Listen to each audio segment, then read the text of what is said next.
rain in the centres. He was named a fullback initially. Joe Chan back to the bench, and the Storm's 18th man is Bronson Garlick. We had some rain this afternoon. In fact, plenty of rain really through most parts of Sydney for the past few weeks, bar a couple of days in there, but it's not raining as we speak, which is at least some good news for our man Michael Carianis down to MC very, very shortly. We'll have the usual ceremony here as well. Of course, it's week 2 of Indigenous round. I didn't mention, by the way, the ABC Player of the Year. So James Tedesco, at the start of this round, is now 10 points clear. So he's 10 points clear on 30 from Tom Dearden, the North Queensland Cowboys skipper, on 20, and Blake Brayley also on 20. Terrell May sits there on 18 points as well. What a year he's had. But that, by my terrible maths, Matthew Elliott, tells me if James Tedesco is, again, best of field tomorrow against the Bulldogs, massive game at the Sydney Football Stadium, and the other ones don't get points, well, he's got that thing locked up with a month to go.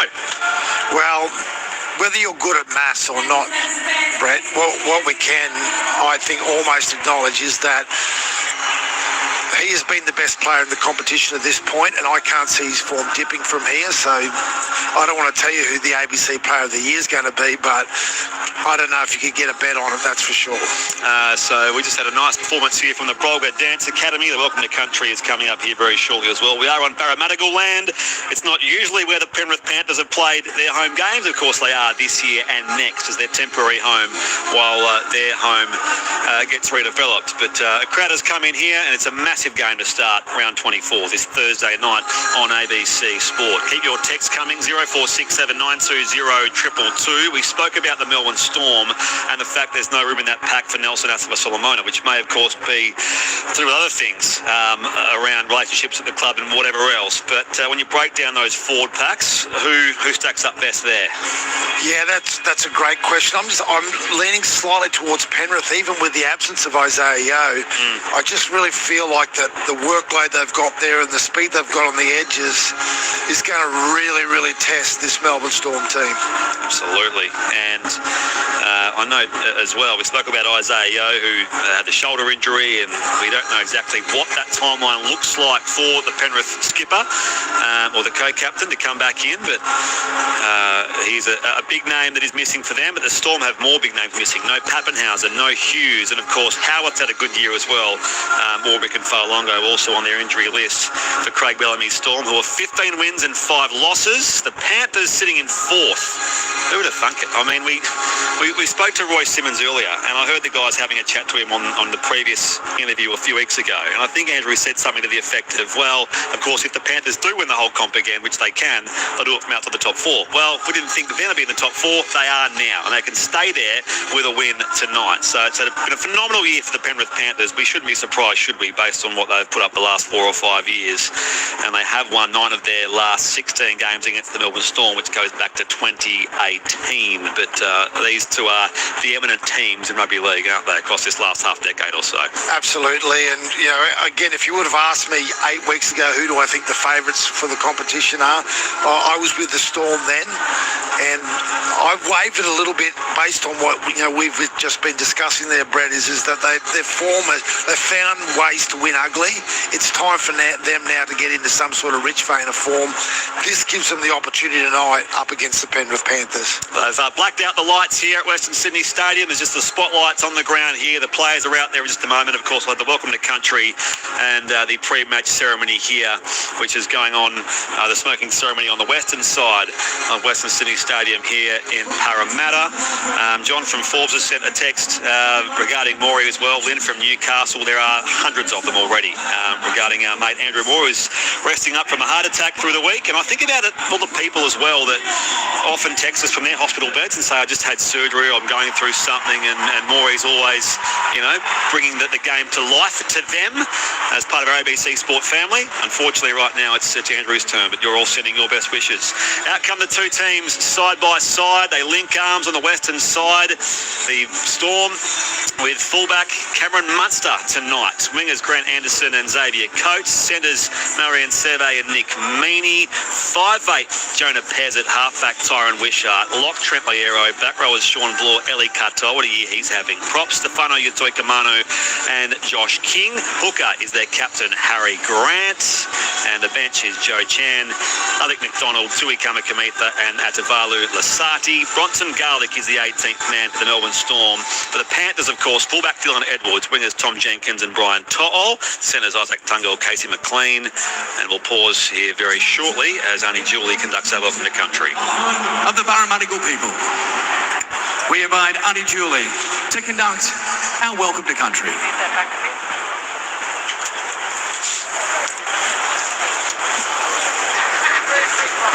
We'd like to begin tonight by paying my respects to my elders and ancestors and extend that respect to all present here today. Warami, Welamabami, Garambarak, Daragabemo, Burabadu, Ugadagarang. Hello, and welcome to the traditional land, skies and waters of the Darug-speaking people. This Nura, this country, Parramatta, is the country of the people of the eel waters. She holds and nurtures stories from the time of creation through to the story we're all a part of creating here tonight. When we leave this place, tread gently and tread with respect, because we are leaving a place that holds the footsteps of people that have come before us for thousands of years. Thank you for being here with us tonight, and on behalf of the Darug people, welcome to country. Nicely done, as observed by the players and referees and the Bolga Dance Academy as well. Kick-off here is just mere moments away. The all-important playmakers for the Panthers, 5'8" player Talangi and half-back and captain Nathan Cleary. Lock forward Isaiah Papali'i. Second rowers Luke Garner and Liam Martin. Props Moses Leota and Lindsay Smith. Mitch Kenny at hooker. The bench is Brad Schneider, who's now Dolphins bound for next year. Liam Henry, Matt Eisenhuth and Scott Sorensen. And Paul Alamotti is the 18th man for Ivan Cleary's 4th place Penrith Panthers. Michael Carianis, what's it like down there, MC? Yeah, it's pretty quiet down here. Springy at the moment. It's a decent crowd, but lots of rain in Sydney in the last couple of days, but the surface is not too bad. Well, it sounds like you'll be quiet soon, I reckon. Your voice is going to go. Referees Ashley Clyde, our touch officials Ziggy Shaklasa Rademski, Liam Kennedy and Chris Butler in the bunker. The first game, a blockbuster to start round 24 at Western Sydney Stadium. Here we go. Cameron Munster kicks off, and the Panthers will have first use out of that south end of Western Sydney Stadium. And there is the first hit up of the game with Isaiah Papali'i brought down 20 out from his own line. Southern end. Who's your tip, Matthew? I'm on the Storm tonight. Who's your tip, Michael Carianis? Panthers. Oh, okay. Tie break me. I'll go Melbourne. For no real convincing reason. Here goes Lindsay Smith on a run midway through the count here. 20 in from the eastern side, 40 out from his own line. Kenny goes to his left-hand side to finally Yotta. 126 NRL games for him, so a milestone coming up potentially as well. Dylan Edwards bouts off the defensive line here on the second last play. Now the last for the Panthers on halfway as Kenny swings it to the right-hand side. Cleary in the headgear sends his kick down towards the northwestern corner, where it's taken by Grant Anderson, and the Storm go on the attack for the first time in the game. 30 out, 20 in from the western side. No score inside the first 60 seconds here on ABC Sport.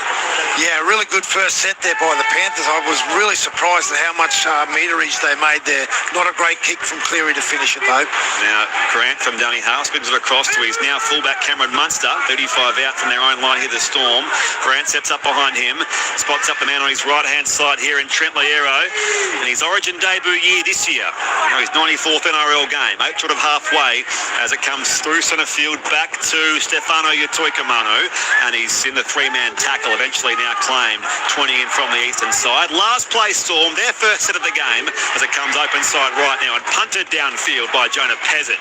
It'll sit up down there on the wing for Brian To'o, and he tries to find the gap out there, but he's tackled by Mallory and Seve, and he'll play at 10 in from the eastern side, 20 out from his own line. Panthers back on the attack, no score. Panthers and Storm here on ABC Sport. You're with Brett Sprigg, Matthew Elliott, Michael Carianis for the first game of round 24. in the second week of Indigenous round. Tom Jenkins goes up Main Street here, the winger. Plays at 35 out from his own line. Kenny swings it across again here now to McLean. And Casey McLean is a metre short of the halfway here for the Panthers. Couple of plays left. Blindside left they go. Kenny spots up the man there, Talangi, and he gains a quick dozen as well. Now it's last play, says Ash Klein. 40 out, 10 in from the east, the western side. Now clear his kick. Does travel downfield. Munster parks himself under it. Takes it 10 out to his own line. Gets away from Papa Lee. Runs headlong into Lindsay Smith. And he's forced all the way back here, about 5 out from his own line. Well, I can tell you, Panthers are doing everything at greater speed. Their ruck speed is quicker. Their line speed is quicker. They've started this in a real dominant nature. 10 metres out from their own line here, the Melbourne Storm, as they look to make their assault on the minor premiership. Here's Grant Anderson. He's off to the Broncos next year. 20 out, 20 in Eastern touch. Blindside left they go again here through Sean Blore. And he makes a good post-contact game there in the tackle of To'o, and also out there was Isaac Tungo. Comes back open side right. Left behind there by Wishart. Centre field run off the offload there for Nick Meaney. It's played 40 out from their own line. Punted downfield here by Pezzett. Down towards that southeastern corner of Western Sydney Stadium. Edwards charges back off that high ball, and he's eventually slowed down there by Katoa and stopped definitively 30 out from his own line, southern end. 4.5 played, no score here on ABC Sport. Panthers 0, Storm 0. Penrith on the attack with Jenkins, 30 out from his own line. Kenny goes to the left-hand side now for Casey McLean. And it's a bit of a maul there as he's set upon by Liero and also Grant. Only gained about 5 or 6 metres.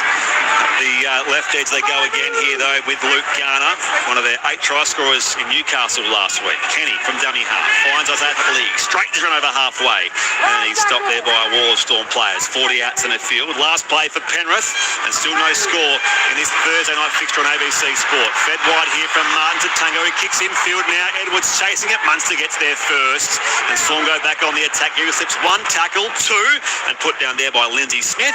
15 out from his own line. Northern end here, Cameron Munster. Storm on the attack. As I said, 5 gone first half, and no score here. Penrith and Melbourne.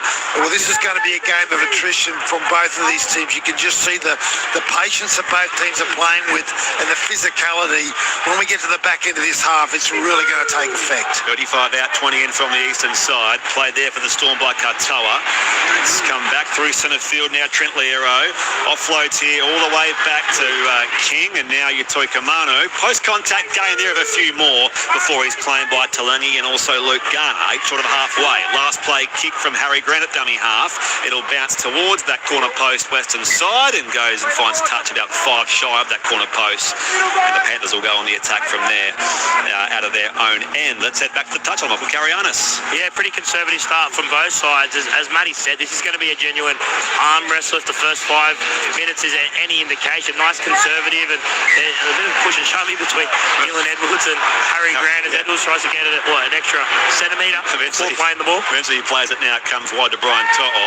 Ian's asked why they have 2 Indigenous rounds. It's the 2 weekends because it allows more teams to have a home game and showcase the various events they do around that. That's why, Ian. No more, no less, and I think it's overall a pretty good thing. Tungo here has got some contact there from Harry Grant, but he's slow getting up. 25 metres out from his own line, so Ash Klein's just blown time off. He'll get some medical attention here, Isaac Tungo. So 6 minutes have been played here in this first half. Panthers 0, Storm 0, Matthew Wells. I don't think that's going to result in a penalty. They're just going to ask him to move to play the ball. He may have got hit in the eye there, but the cynical Matthew Elliott saying he was trying to milk a penalty. You're not cynical. Sorry, I apologise. 35 out from their own line here, the Penrith Panthers on the attack with Lyotta. Plays it now for Kenny. A flat ball off to Isaiah Papali'i, and he's pressing the ball to halfway. Spun to ground there by Eli Katoa, and he'll play it now quickly for Kenny. His pass again can release Lindsay Smith. Last play Penrith, 5 inside Melbourne territory. Kenny goes to the right-hand side again. Cleary, running kick, right foot drop putt downfield, onto the chest of Cameron Munster, and Melbourne go back on the attack once more. He was too powerful for Talangi, but he's stopped there by Luke Garner, and Munster will play it 20 out from his own line. And now again, Grant Anderson, busy off the wing early in this game at Western Sydney Stadium, plays it there for Pezzett, swings it open side left, and now it's the other winger here in Xavier Coates, a recent 100 gamer, scored a couple of tries last week against Brisbane. Over the 40 they go here again, the Melbourne Storm. It's been lost out there by Sean Bloor. That's the first error of the game, and it will allow Penrith with some attacking ball 40 out from Melbourne's line at northern end of the ground. Back to MC on the touchline. Yeah, the first real error of the game there. And as you can see, there's a little hand in there. I think it's from Nathan Cleary, his right hand. Sean Bloor, got up remonstrating with the referee, but opted to challenge it. I think they would have got that one, the Storm. Round the grounds, AFLW, second quarter at Princes Park in Melbourne. Carlton 20, Collingwood 12, the first game of the season there. Otherwise, a pretty quiet night for around the grounds. It's always a good thing we can focus on this game. Penrith scrum, 10 in from the eastern side, 40 out from Melbourne's line. They shifted quickly here to the left-hand side as there was a good run from McLean, but the pass from Edwards, who'll play it 25 out from that northern line now.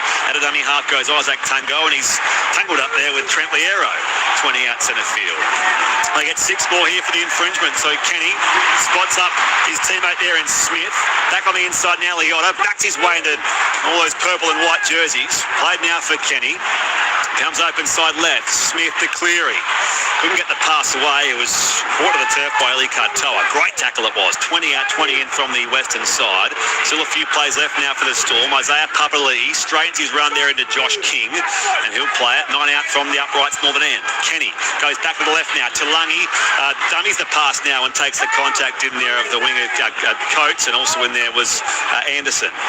Kenny across here again to Cleary. Fed back now to Smith, and Edwards the shift to the right with Tungo. Offloads back to To'o. Shrugs away one tackle. Steps back in field. Mows down Harry Grant. Still going Brian To'o. He's 6.5 minutes shy. Right hand side of the uprights. Last play Penrith. We've had no score for 8.5 minutes. Open side left they go again here. Cleary kicks to the corner. Up goes Jenkins. Backs his way in here, but he might just be held up in goal on the last play for the Penrith Panthers. Alas, it remains 9 gone first half on ABC Sport. Panthers 0, Storm 0, Matthew Elliott. What about the defensive sequence there from the Storm? It wasn't just one set, it was 2 sets. And I've got to say, Cameron Munster's positional play at fullback is absolutely outstanding considering the amount of time he spent there in recent years. Back to MC on the touchline. Yeah, an outstanding bit of work there from the Melbourne Storm, and a good work there on that last play as well, because we've seen a couple of penalty tries given of late for players tackled in the air, attacking players taken in the air, but they timed that well, the Storm. I feel bad throwing to you, MC. I feel like I'm going to lose your voice. This is game 1 of 3 for you this weekend. No, I'm sweet ass. I'm going to use you sparingly. Left-hand side, inside ball comes back here to a big run from Sean Bloor. Had the ball fed from Wishart. 20 out from his own line. And now King wastes no time. Gains a quick 10 metres here for the Melbourne Storm. 30 out from that northern line, centre field. Grant sends it back to the left now. Wishart in a 2-man tackle. Kenny got their ball and all, and also Liotta. And also Liam Martin, who of course was last year's Clive Churchill medalist when these sides met in the GF. Last play kick for Melbourne goes onto the chest of Tom Jenkins, and he's positioned now 40 out from his own line. So a good head start there for Penrith in this set. We've still got no score. Penrith and Melbourne for the first 10 minutes here at Western Sydney Stadium in Parramatta. Casey McLean angles his run towards halfway. He'll play it now for Kenny. Options there for him. Running by him is Luke Garner, and he makes ground inside Melbourne territory. Play to Kenny. Again Smith. Back on the inside to Liotta, and he goes charging into Grant, Liero, and also Sean Bloor, and he'll play it centre field 40 out. Kenny with a low ball there for Cleary. Back to the man in the gap there in Edwards, and now Talangi. They shift the left-hand side. McLean's in some open space. Has Jenkins on the outside. Still going McLean. Still going. Not quite. He's stopped 2.5 metres shy. He'll play it now for Papali'i at dummy half. He burrows from dummy half. Papali'i, and is there a grounding? There might be this time. First points of the game, Penrith. Isaiah Papali'i. It's the Panthers 4, Storm 0. 11 gone, kick to come. Panthers on ABC Sport. You're with Matthew Elliott. Yeah, well, Casey McLean can take a big bit of a credit for that try there from Papali'i getting over from dummy half. What about the play from Penrith? They switch from their right-hand side back to the left. Katoa sinks in a little bit, but Casey McLean backs himself to get there and nearly goes the whole way. Gee, Papali'i did a good job there when he jumped into dummy half. Down MC on the touchline. Yeah, great work there from Isaiah Papali'i, but this left-hand edge already looks dangerous. Casey McLean probably had an opportunity to pass to Tom Jenkins a couple of plays earlier. If he did that, they probably would have scored, but yeah, they're stripping this Melbourne Storm right at defensively a couple of times already. So we'll see a sideline conversion here for Nathan Cleary, about 20 metres out from goal. A lot of you have sent texts to our colleague and great mate Andrew Moore, as I mentioned earlier a few times. He's recovering from a heart attack, and of course he is the voice of ABC Sport, the voice of rugby league for many, and I can't possibly keep up with all of those texts that have come through, but I'll pass all those on to Andrew, and when I get a second I can read a few more here. But Nathan Cleary placing the ball in the tee, 20 metres out, and he's about 2 metres in from the western sideline. Nathan Cleary, who last week kicked 6 out of 9, and that win over Newcastle. Isaiah Papali'i's 4th try of the campaign.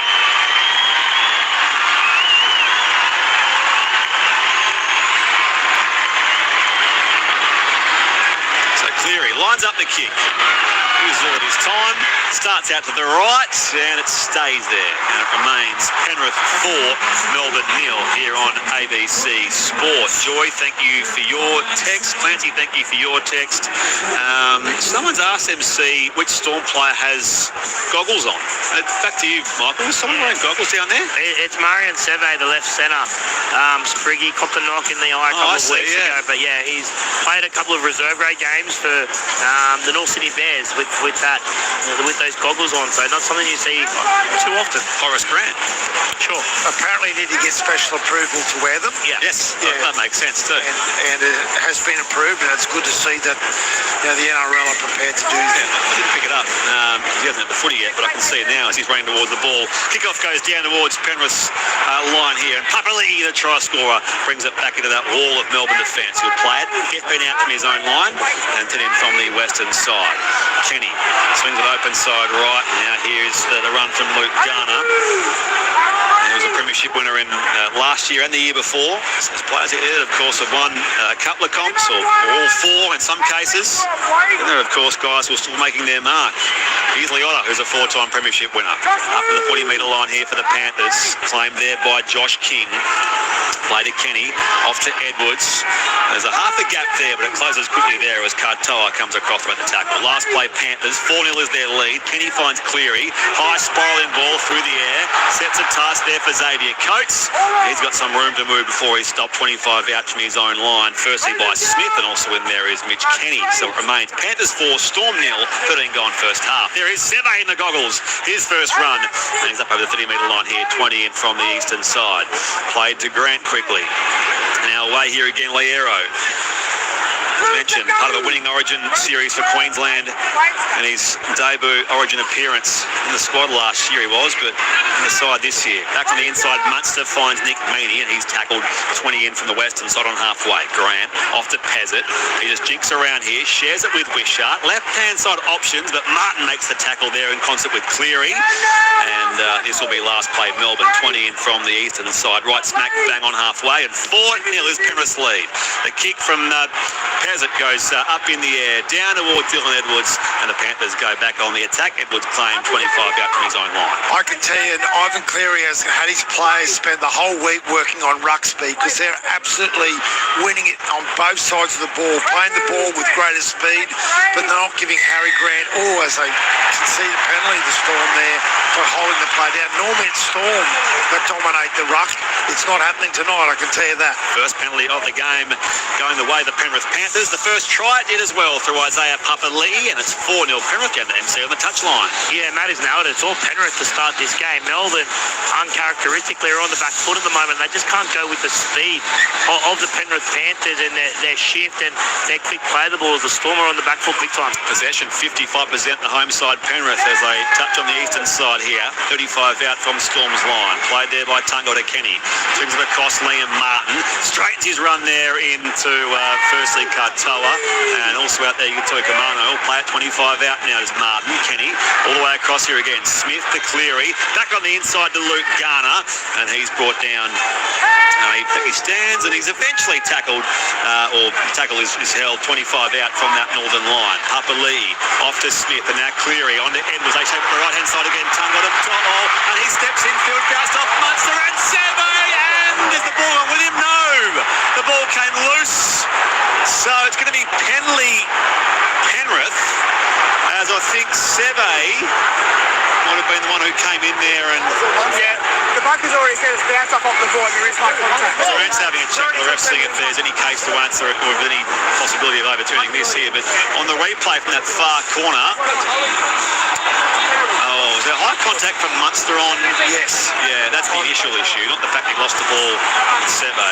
Yeah, Brian To'o steps off his right foot. Munster hangs his arm out there. Wasn't anything that's going to be anything more than a penalty. But, wow, that's dodging a bullet because Brian To'o, even with the high contact, looked like he was going to bundle over there. Second penalty, Penrith. 4-0 their lead early on here. 16 gone first half. Swung back through centre field now for Moses Liotta. And he takes a couple of Storm defenders with him. He'll play it now 4 out, right-hand side of the post. Kenny off to Papali'i. And he bounced off Harry Grant. Tackled now by Eli Katoa. And he's again only 5 metres shy of that northern line, which the Panthers are attacking. Smith, Cleary, inside ball, Martin, brought down by Kamano and King, the props duo there for Melbourne. Played to Kenny. Again, Smith involved. Cleary, dinky kick, bounced off Jonah Pezzett, and he retrieves it there for the Storm. They go back on the attack, 10 out from their own line. It's Penrith through lead, though, 4-0 here on ABC Sport. You're with Brett Sprigg, Matt William, Michael Carianis here for the first game of NRL Round 24 at Western Sydney Stadium. Yeah, you don't see Nathan Cleary make too many poor decisions on his kick there, but that wasn't a great one. And Gia lets the Storm off the hook, albeit that the Panthers are just teeing off on them coming out of their own territory. 17 gone, 23 left in this first half, and there is a big run from Seve. Goggles or not, he just made light work of Nathan Cleary, and he'll play it now 25 out from his own line. Yuto Kamano goes centre field now. He steamrolled Luke Garner before eventually being stopped there by Talangi and Martin. 40 out now from that northern line. Last play, Melbourne, end of the set, the kick from Tyron Wishart. Down towards the chest of Brian To'o. There was denied a try, but I suppose drew the penalty in that recent foray upfield a short time ago. To'o now tackled 35 out and 10 in from the eastern side. And again, they come across here this time on the ball carrier, Isaac Tungo. Wishart got him. Kenny, flat ball to find Edwards, his fullback, and now Talangi. Off here to Casey McLean. He scored a try last time the east side. Bet that thriller back in round 3 in Melbourne. And now it comes to the left-hand side again. Talangi steps slightly infield before he's claimed by Mini and also Harry Grant. 40 out from that northern line. Kenny across to Edwards, and now Papali'i for the Panthers. As Smith, thought he saw a gap there, but King closed it quickly. Last play for the Panthers, 35 out from that Melbourne line. Cleary back to Edwards. The fullback now kicks up in the air. It goes. Sets a task for Munster. Coming in was Cleary, but was he tackled in the air? Ref says yes. Penalty Melbourne. It remains though Penrith 4, the Storm 0. 18 gone, 22 left in the first half. Gee, we've been spending a lot of our time looking north, Brett, haven't we, with the field position dominance by Penrith. I can tell you what, really interesting that they've targeted both the Storm back rowers. If you look at Blore and Katoa, the amount of work they've done defensively, they're out on their feet already. Michael in Northcote, Teresa and Sonia in Melbourne, sending their best wishes to Andrew Moore, Froggy in Thirroul as well. just sending all these messages to Maury, who's played up with a heart attack. It's quite a serious situation for him. He's okay, recovering, and in the loving support of his family. So hopefully we hear Maury back in this seat very soon. In the meantime, you've got me, Brett Sprigg, Matthew Elliott, Michael Carianis with you for the first game of round 24. Storm on the attack. Grant finds Peasant. Delayed pass there to Munster. Had the gap there as in coming across to collar him, Luke Garner. 40 out, 20 in from the western side now. This is the Storm's best look for a fair while, Matty. They trail 4-0. Peasant shares it now with Wishart. Dummies, and now he's lost the ball to tackle of Martin. Although it's going to come back here for a high tackle. Is he saying it was knocked on, or is he signalled for... It's going to be a Penrith ball. So no, was a Melbourne error. As we approach the halfway mark of this opening 40, there is some issues in back play for Casey McLean, Michael Carianis. Yeah, that's right. Spriggy stayed down in that second to last tackle before that error, and he's just getting attended to by the trainer at the moment. He's just been given the thumbs up, so it looks like he's been given the all clear. Okay, meanwhile, Penrith scrum here, 35 out from that southern line. Just as Melbourne look like they're going forward, Matt, for their first good look of the game. We have a Penrith ball again. Yes, by the first scrum. time they've created some space, but Penrith straight back at them. Haven't been much in that red zone at all, have they, in that southern end of the stadium? Kenny on the second play links up with Liam Martin. And he's tackled on halfway, 20 in from the eastern side. Kenny runs it from dummy half, shares it with Leota. Big power in that run as he's collected by Tuikamano and also Grant. 40 outs in the field here, Penrith attacking Melbourne's line with a gap there. Papali'i scored the first, only tried the game so far. He's claimed 30 out now, 20 in from the western side. Kenny back to Edwards, and now Smith. He shaped a kick then, the big fella. He's wrapped up in a three-man tackle. He'll play it now, 18 out from that northern line. It's come back to Cleary. His kick up in the air. Jenkins launches, but Anderson had eyes for it as well, the Melbourne winger, and brings it down 5 out from his own line. Wow, again, just the field position that Penrith have been able to dominate here is pretty stunning. And look at it's gas, this Melbourne team, and that's not an easy thing to do. 61% possession for the Penrith Panthers here so far in this game. Storm back on the attack though. Coates is claimed, and now here again goes the run from the winger and Anderson. He'll play it 30 out from his own line. Grant runs the ball from dummy half. Does share it with Meany before he's collared by Lindsay Smith. A little untoward and too high, so a penalty going Melbourne's way. Yeah, we'll get to look to our right for the first time in a fair while. When we look at the Penrith completion rate as well, not only are they playing high quality football, it's not risk-free, but they're 100% at the moment. And not the greatest kick for touch, but Melbourne finally gets some good field position 35 metres out from the Penrith try line. Down to MC on the touchline. Yeah, first great opportunity for the Melbourne Storm. They haven't looked like doing much with the ball. The last time they had the ball, Cameron Munster made half a line break on this right-hand side, but outside of that, they haven't looked like doing too much. They've not been inside 20, I reckon, in this entire game so far. And there is Tuikamano. Just goes inside Penrith's red zone now. Plays it now centre field for Grant. Off the deck, scooped out of Loiero, and now as well Wishart. Spins out of the Cleary tackle and straight into the clutches there of Lindsay Smith. He'll play it, 15 out, left-hand side of the sticks. Grant from dummy half. Uses a few steps himself. Now a low ball from Loiero back to Wishart. Awkward there for King. Lost it in the Martin tackle. Ball's loose here now, though, for Melbourne. So it's 6 more tackles, Melbourne. 12 out left-hand side of the post. Played there by Grant to Wishart. Open side right now at Loiero. Straight is around there toward the uprights where he's claimed by Smith and also Edwards. 5 out now, centre field. Grant back to the left-hand side. Wishart darts back infield now. All over him there was Kenny.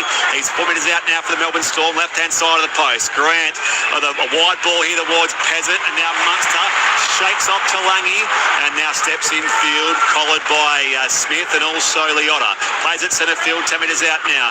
Grant back to Tuikamano. He's lost the ball. No, got way to the offload there to Grant, and the pass a little wide there. Awkward now for Sean Bloor. Penrith's defence arrives at him. Offload though, still alive now to King. He steps back into that 10-metre line, and he's tackled now by Martin. This will be last play Melbourne finally. 7 metres out left-hand side of the post. Grant goes that blind side. Kick from Wishart to all launches. So too though does Coates, who brings the ball down, and Melbourne do score on their first real foray upfield. They do score their first 4 point to the game.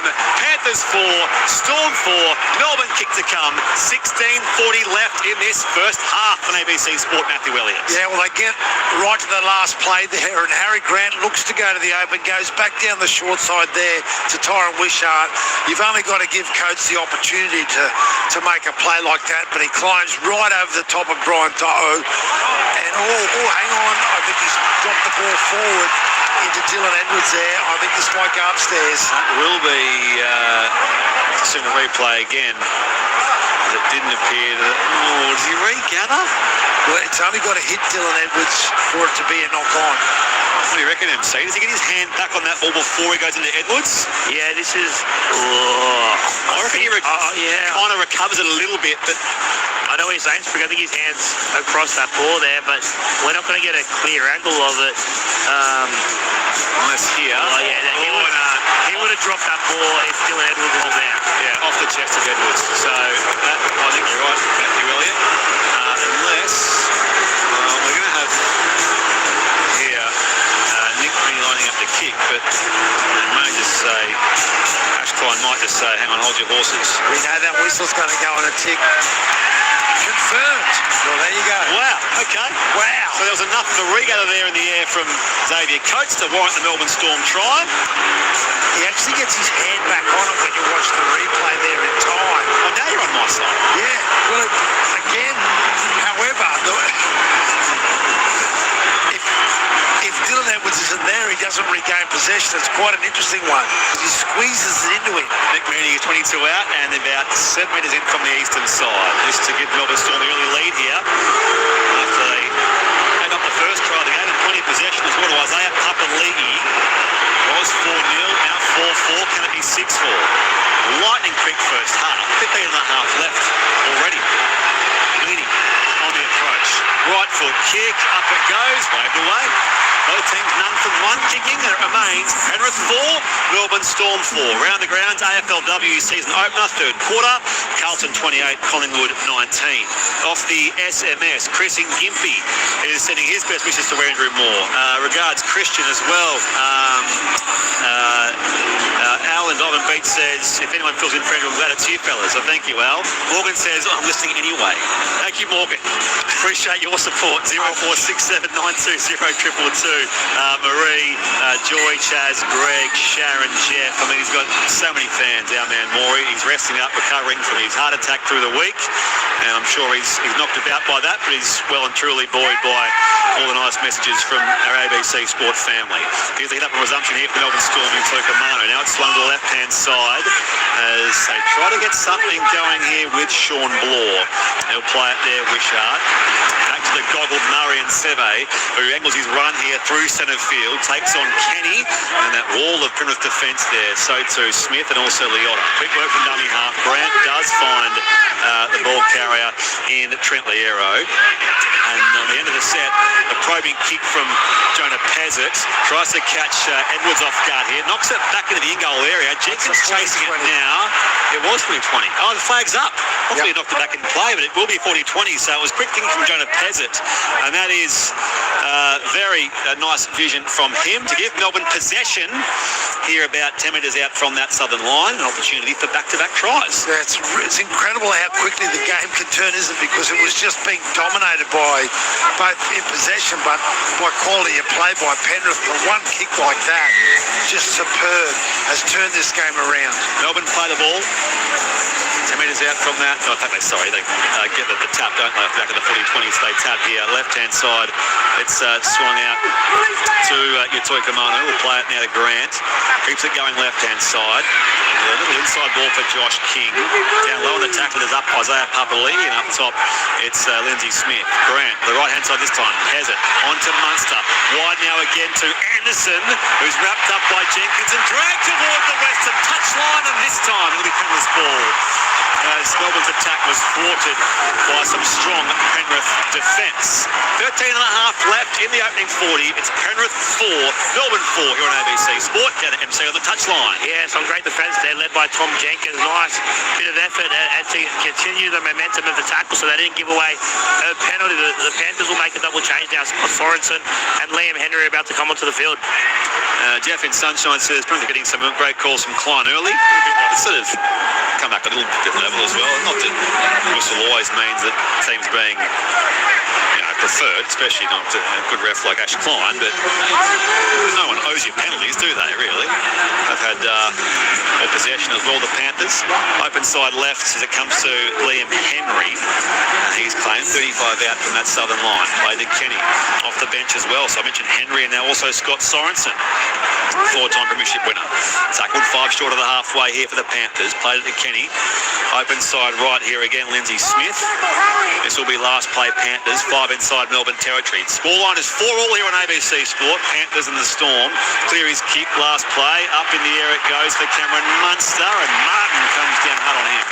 They'll start a new set there for the Storm. 12 out from their own line deep in that northeastern corner. And they go again here. This is great work out there on the far side with Coates, who bounced off a couple of defenders. Ball swung wide back to Murray and Seve. He's not so fortunate. Wrapped up there by Liam Henry.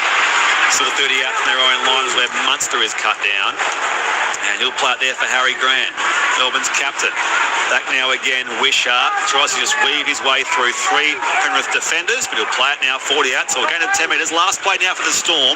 Scoreline 4 points all, 11:50 left in the opening half here at Western Sydney Stadium. Jenkins receives the high ball of the wing. Takes on Nick Meaney, and he's put it his back, 32 out from his own line, southern end. I can share with our listeners, this is a really high quality game of footy here. The 4-all scoreline may be one indicator of it, but gee, the collision and the intensity of this half of footy has just been over the top. 45 out from that southern line here, the Storm, 5 short of halfway. Edwards plays it there for Kenny.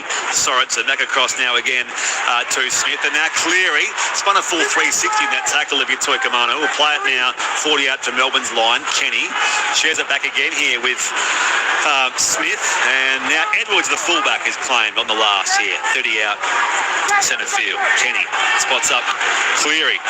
And the last play kick goes up in the air. Jenkins comes through here, kicks it back there for his teammate Sorensen. Now Cleary goes on the toe again. It bounced into the goal area. Nick Meaney has had to force that ball dead because he had Casey McLean on his hammer, and he's probably a better aerial jump because he could sense he wasn't the tallest guy there, Nick Meaney. And he just had to knock that ball over the dead ball line at the northern end of Western Sydney Stadium. So it remains Penrith 4, Melbourne 4, 10 and a half left in this opening 40. And MC on the touchline. That was a remarkable kick from Nathan Cleary. The angle, the bounce, and the pinpoint accuracy. Didn't have a lot of room to work with, but a beautiful kick to give his side another attacking opportunity. There's a short drop out here taken by Cameron Munster in the Melbourne Storm. It's not back here in the path of Jenkins. It was not back, so it's not forward from the Panthers, so it's going to be a scrum here for the Melbourne Storm. Yeah, Jenkins had a clean shot at that ball there, but he dropped it cold, fortunately for the Storm, so they get the ball back 12 metres out from their own try line. Geez, they've spent a lot of time at this end of the field. He's got well-wishers out in Perth, Andrew Moore with Chris in Nedlands, and also Hillbilly Harv in the Perth Hills in Chidlow, Scotty from Mackay, Road Train Dave, Keith from Goulburn, all wishing Andrew Moore the best in his recovery. 15 out, 20 in from the eastern side here, the Storm, as Coates plays it there for Wishart. Bursts away here, catches the Penrith defence napping. Scoreline remains here, Panthers 4, Storm 4. High quality, low scoring game so far in the opening half at Western Sydney Stadium. Here's Tui Kamakamitha off the bench. 40 metres out from his own line, and now come back through centre field there for Alec McDonald. Bounced off a couple of Penrith defenders. Played there quickly again. It's just fast line speed, fast play all up in this game so far. Here is Katoa. Played at 40 out from Penrith's line.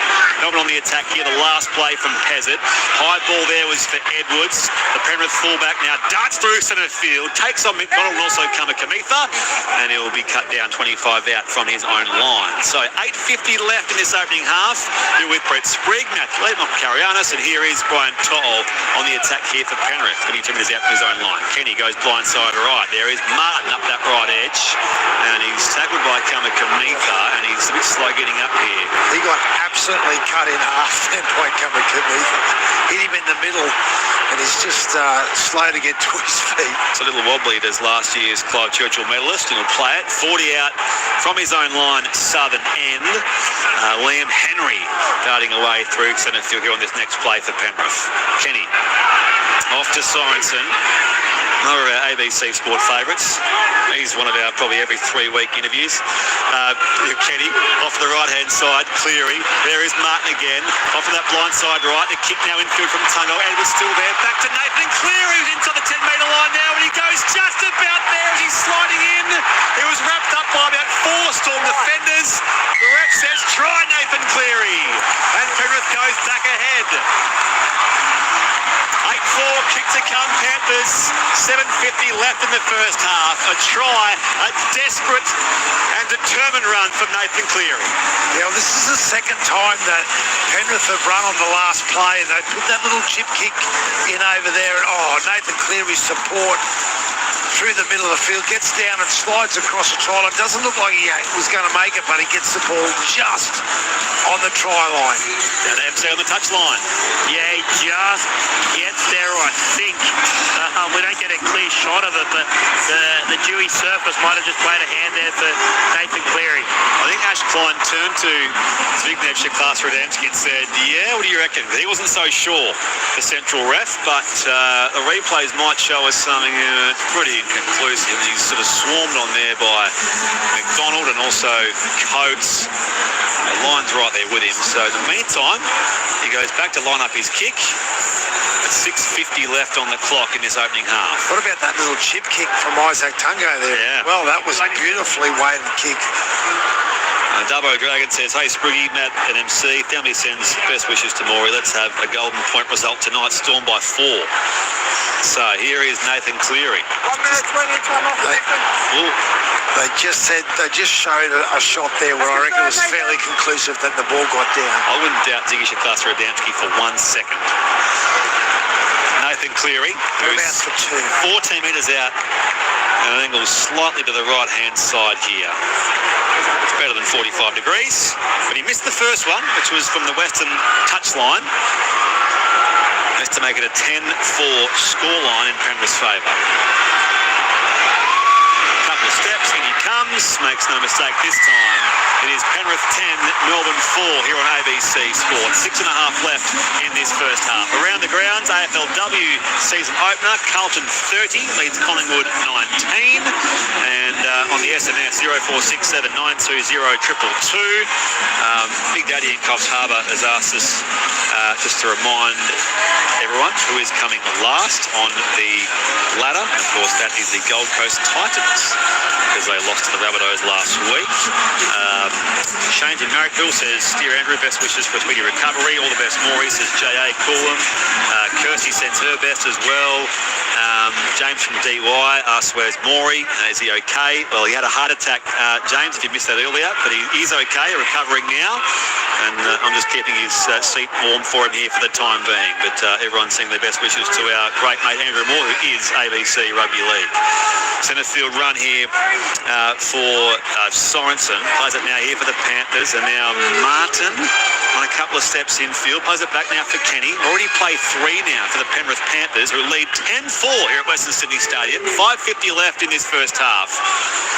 As Kenny on the last play spots up Cleary, his most recent try scorer. Kick skids down here away from Brent Anderson, and Jenkins piles it on him. And the Storm will go back on the attack, 15 out from their own line, 10 in from the western side. Dummy half Pezzett swings it across here for Cameron Munster. If you missed that reshuffle, Munster playing fullback tonight for the Storm. And Nick McMeaney back to the centres. Here is Munster involved now again. Put down there in a 3-man tackle. coming across in there was Eisenhuth in concert with Kenny, and now we're going to go to the left-hand side. So both sides have used the ball quickly here, Matthew Elliott. Here's Coates, 30 out, 20 in from the eastern side. Grant now, last play, kick Wishart, angles his kick across the halfway line. Won't be a 40-20, picked up there by Tom Jenkins. And Jenkins takes on Wishart. Wishart around the ankle, stops in there, 30 out from his own line. Well, I give you a couple of answers to things. Why is Melbourne Storm on the top? Because how fit they are.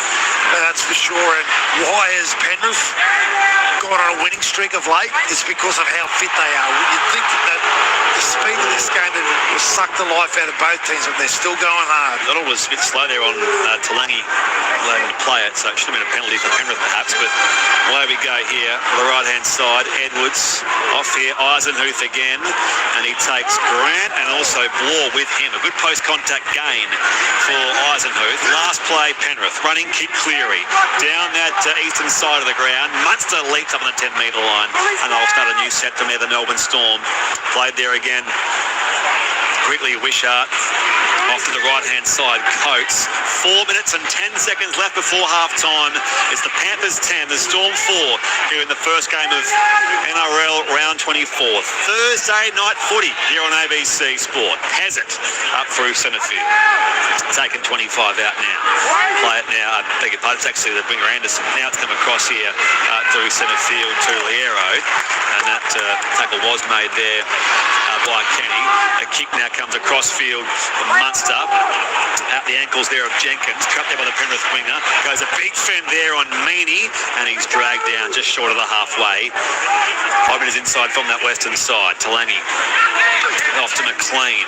And again, showing good pace up that left-hand side of the field. The western side. 40 out, 20 in from that western touchline. Kenny back again here now to Garner. Little zigzagging run here before he's cut down by 3 Storm defenders. 35 out, couple of plays left. Penrith leads 10 points to 4, and it comes to Cleary, off to Edwards, right hand side now again. Tungo has options, back on the inside to angles his run here, trying to catch Munster napping, wrapped up there by Bloor, Munster and Wishart. 12 out, lost the footy in the play the ball, but to Hildean, Ash Klein it was actually interfered with, so it's a Penrith penalty. It'll be interesting to see whether they continue to play on. They're going to take the 2 here, understandably so. Wow, they've been dominant in this last 5 minutes, haven't they, the Penrith Panthers, with ruck speed, movement right across the field as well. Back to MC on the touchline. Yeah, right call here with just over 2.5 minutes remaining. Will be less than that by the time Nathan Cleary attempts this penalty conversion. But I'd be going for the 2 points as well and trying to extend this lead. Hey, this opening 40 minutes has flown by, boys. Oh, absolutely. No, we're setting a very good pace early on. This isn't a usual Brett Sprigg game, put it that way. 20 out and 10 in from the eastern side. Thanks, MC. Back to you shortly. I'm thinking of last year's grand final scoreline was 10-6 at half time. So it's sort of similar there. It's going to be maybe potentially 12-4 here, Penrith, with 2 minutes and 4 seconds left. They've still had 54% possession, the Panthers, in this first half. Yeah, that's not a huge difference between the teams, but albeit the subtleties at this level of the game make a big difference. You talked about last year's grand final. I was going to raise that. Is that even though the scoreline's close, I think one team is obviously the better team at the moment. Cleary's kick is 20 out, 12 in from the eastern side. And he's 1 from 2 so far tonight. This is the penalty. Count, by the way, is 3-2 Penrith in the game so far. Cleary, this is his time. 20 seconds left in the half. This is over and straight. So it is Penrith 12, Melbourne 4 here on ABC Sport. You're with Brett Sprigg, Matthew Elliott, Michael Carianis here. The first game of NRL Round 24. Jake from Townsville says, I've been listening to Andrew Moore for the better part of 15 years on the ABC. He's been at 10 of those, but yes, he's been around for a long time. And the other place before, says Jake. Best caller in the business and generally a top bloke. Love the guy to bits. Best wishes to Andrew, and please, a speedy recovery. Don't you, Jake? Leonard in Brisbane as well. John from Hobart says, get well, Andrew. Duck and Ellen from Peaceful Bay, WA. There's just so many texts coming through there for our mate Maury, who's recovering here. That's why you're hearing me, Brett Sprigg, alongside Matty and MC. And indeed, you'll hear more of myself and Glenn Lauder across the weekend here as we keep Maury's seat warm. Kenny, off open side right here now to Luke Garner. And he's tackled 35 out. This has been a fast opening half, as Michael Carianos mentioned. Here's Martin goes to fend on Wishart, dragged down there by Murray and Sebe, who'll play it. 5 minutes short of the halfway, 20 in from the eastern side. 35 seconds left in this opening 40. Edwards off here again to Casey McLean, and he'll play it now just inside Melbourne territory. Talangi back across here, Cleary, and now Edwards. 20 seconds left here with a couple of plays left in this set. Cleary is set up on down there by McDonald, and he stands in his tackle now at the last here, says referee Ash Klein. 40 outs in midfield, 10 seconds left. Comes back to Talangi on the run. This wobbly kick goes high, and Jenkins still has it now. He bounced off Grant Anderson. Back here now again, McLean brought to the deck by Grant Anderson, and that will be half-time. An enthralling, exciting, lightning quick opening 40 here at Western Sydney Stadium in Parramatta. It's the Panthers 14, the Storm 4. Matthew Elliott, what a way to start the game. Yeah, well, it was an incredible half of 40. I thought there on the last play, the last person that wanted to get tackled with the ball was Nathan Cleary, because he whacked over a 2-point field goal a couple of weeks ago. I thought we might have seen another one there, but they'll go into half-time. Both teams will regroup, and because it's going to be a close second half. Isaiah Papali'i scored the first try of the game in the 10th minute, and the Storm did hit back through Xavier Coates. Each team missed their first conversion attempt at goal. Nathan Cleary then scored 9 minutes before half-time, and also knocked over his own conversion there and the penalty just before half-time as well. So he's kicked 2 from 3 all up. 54% possession for the Penrith Panthers and 95% completion. The Storm have made 3 handling errors in attack, 2 line breaks to nil the Penrith Panthers, and the penalty count, as I mentioned, 3 to Penrith, and that 1 further ruck infringement their way as well. Michael Carianos, how did you see it from down there on the touchline? That half? And also open in 40 minutes, bring you both sides. Came with high intensity, high collision, and just the class of Penrith probably outshone the Storm in that first half. The Storm had limited opportunities, and they'll probably take being down by 8 considering the lack of chances they had with the ball in the opening 40 minutes. All right, MC, we'll hear more from you in the second half coming up on us very shortly.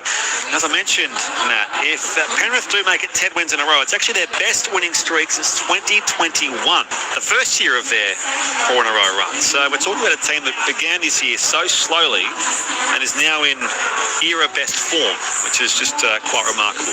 Well, the other remarkable thing is they're playing against a team running second at the moment, and there's no doubt that they were the dominant side in that first half. Melbourne did a great job of hanging on, but all the field position was dominated by Penrith. A great kicking game, but also their control of the ruck in both attack and defence was elite. 12 for the scoreline here at half-time at Western Sydney Stadium. 0467 920 222. Jane, thank you for your text.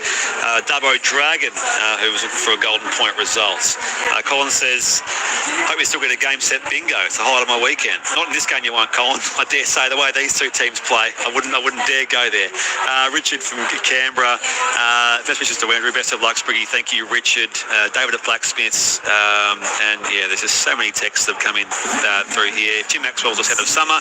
Andrew Moore is the sound of winter, at least outside Victoria, says Michael from Canberra. Sending best wishes from the capital for a speedy recovery.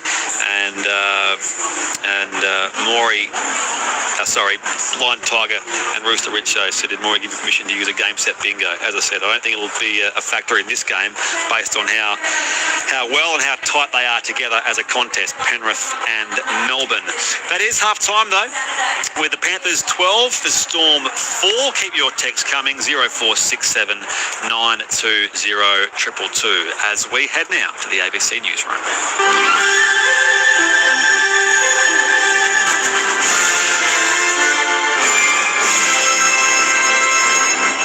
Laura Hall with ABC News. Economists warn signs of a slowdown in employment growth are emerging, which could push the unemployment rate higher in coming months. Bureau of Statistics data shows the unemployment rate fell to 4.2% in July as employment grew by 25,000 people.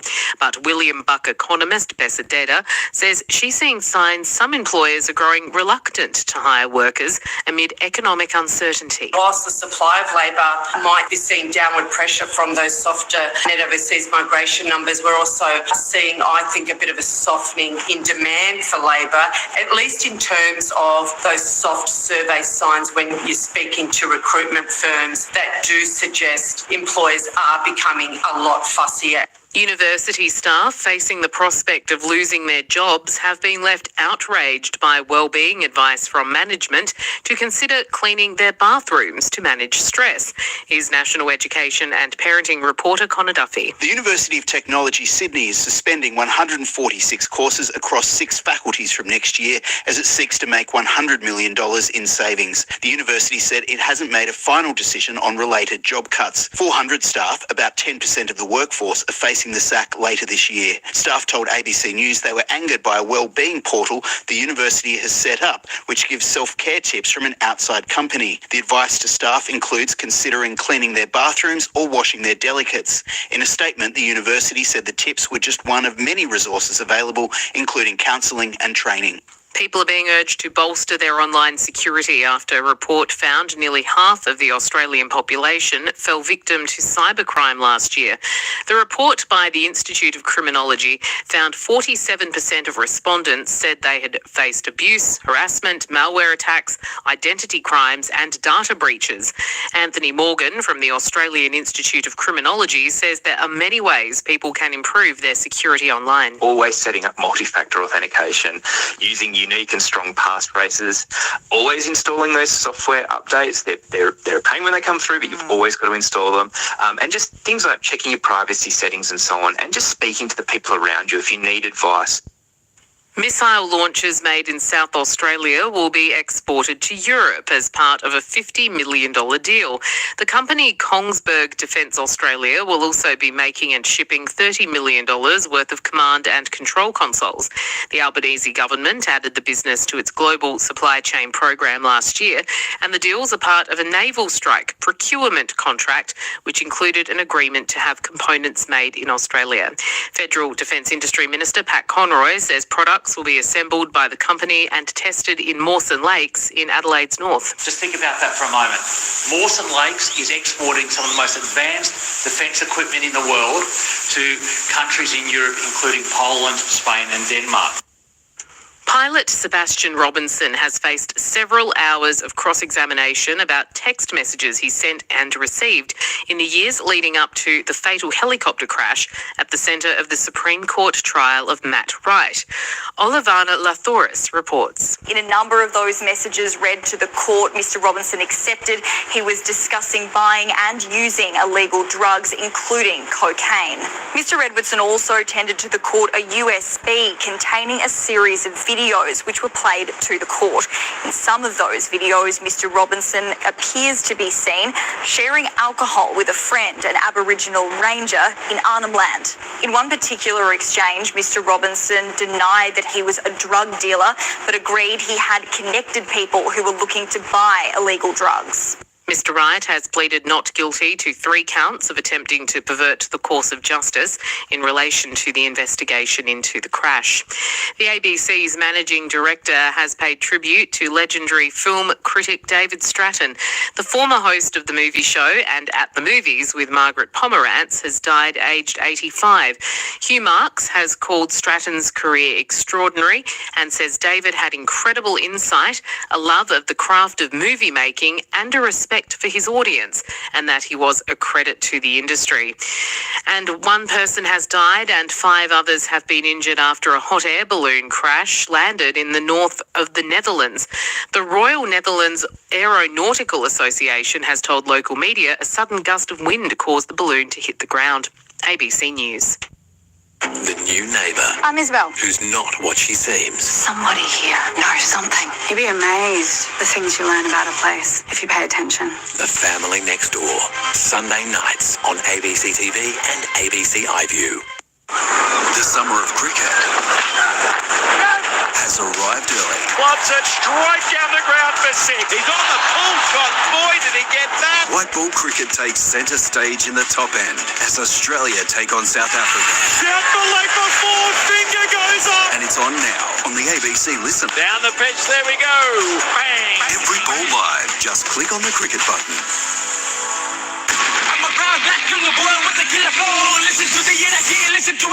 The 2025 NRL Premiership. It's Indigenous round. They shift to left-hand side. McLean's in some open space. Has Jenkins on the outside. Still going McLean. Still going. Not quite. He's stopped 2.5 metres shot. He'll play it now for Papali'i, dummy half. He burrows from dummy half. Papali'i. And is there a grounding? There might be this time. First points of the game, Penrith. Isaiah Papali'i. 7 metres out left-hand side of the post. Grant goes to that blind side. Kick from Wishart to all launches. So too, though, does Coates, who brings the ball down, and Melbourne do score on their first real foray upfield. They do score their first 4 points of the game. Kenny off the right-hand side. Cleary. There is Martin again.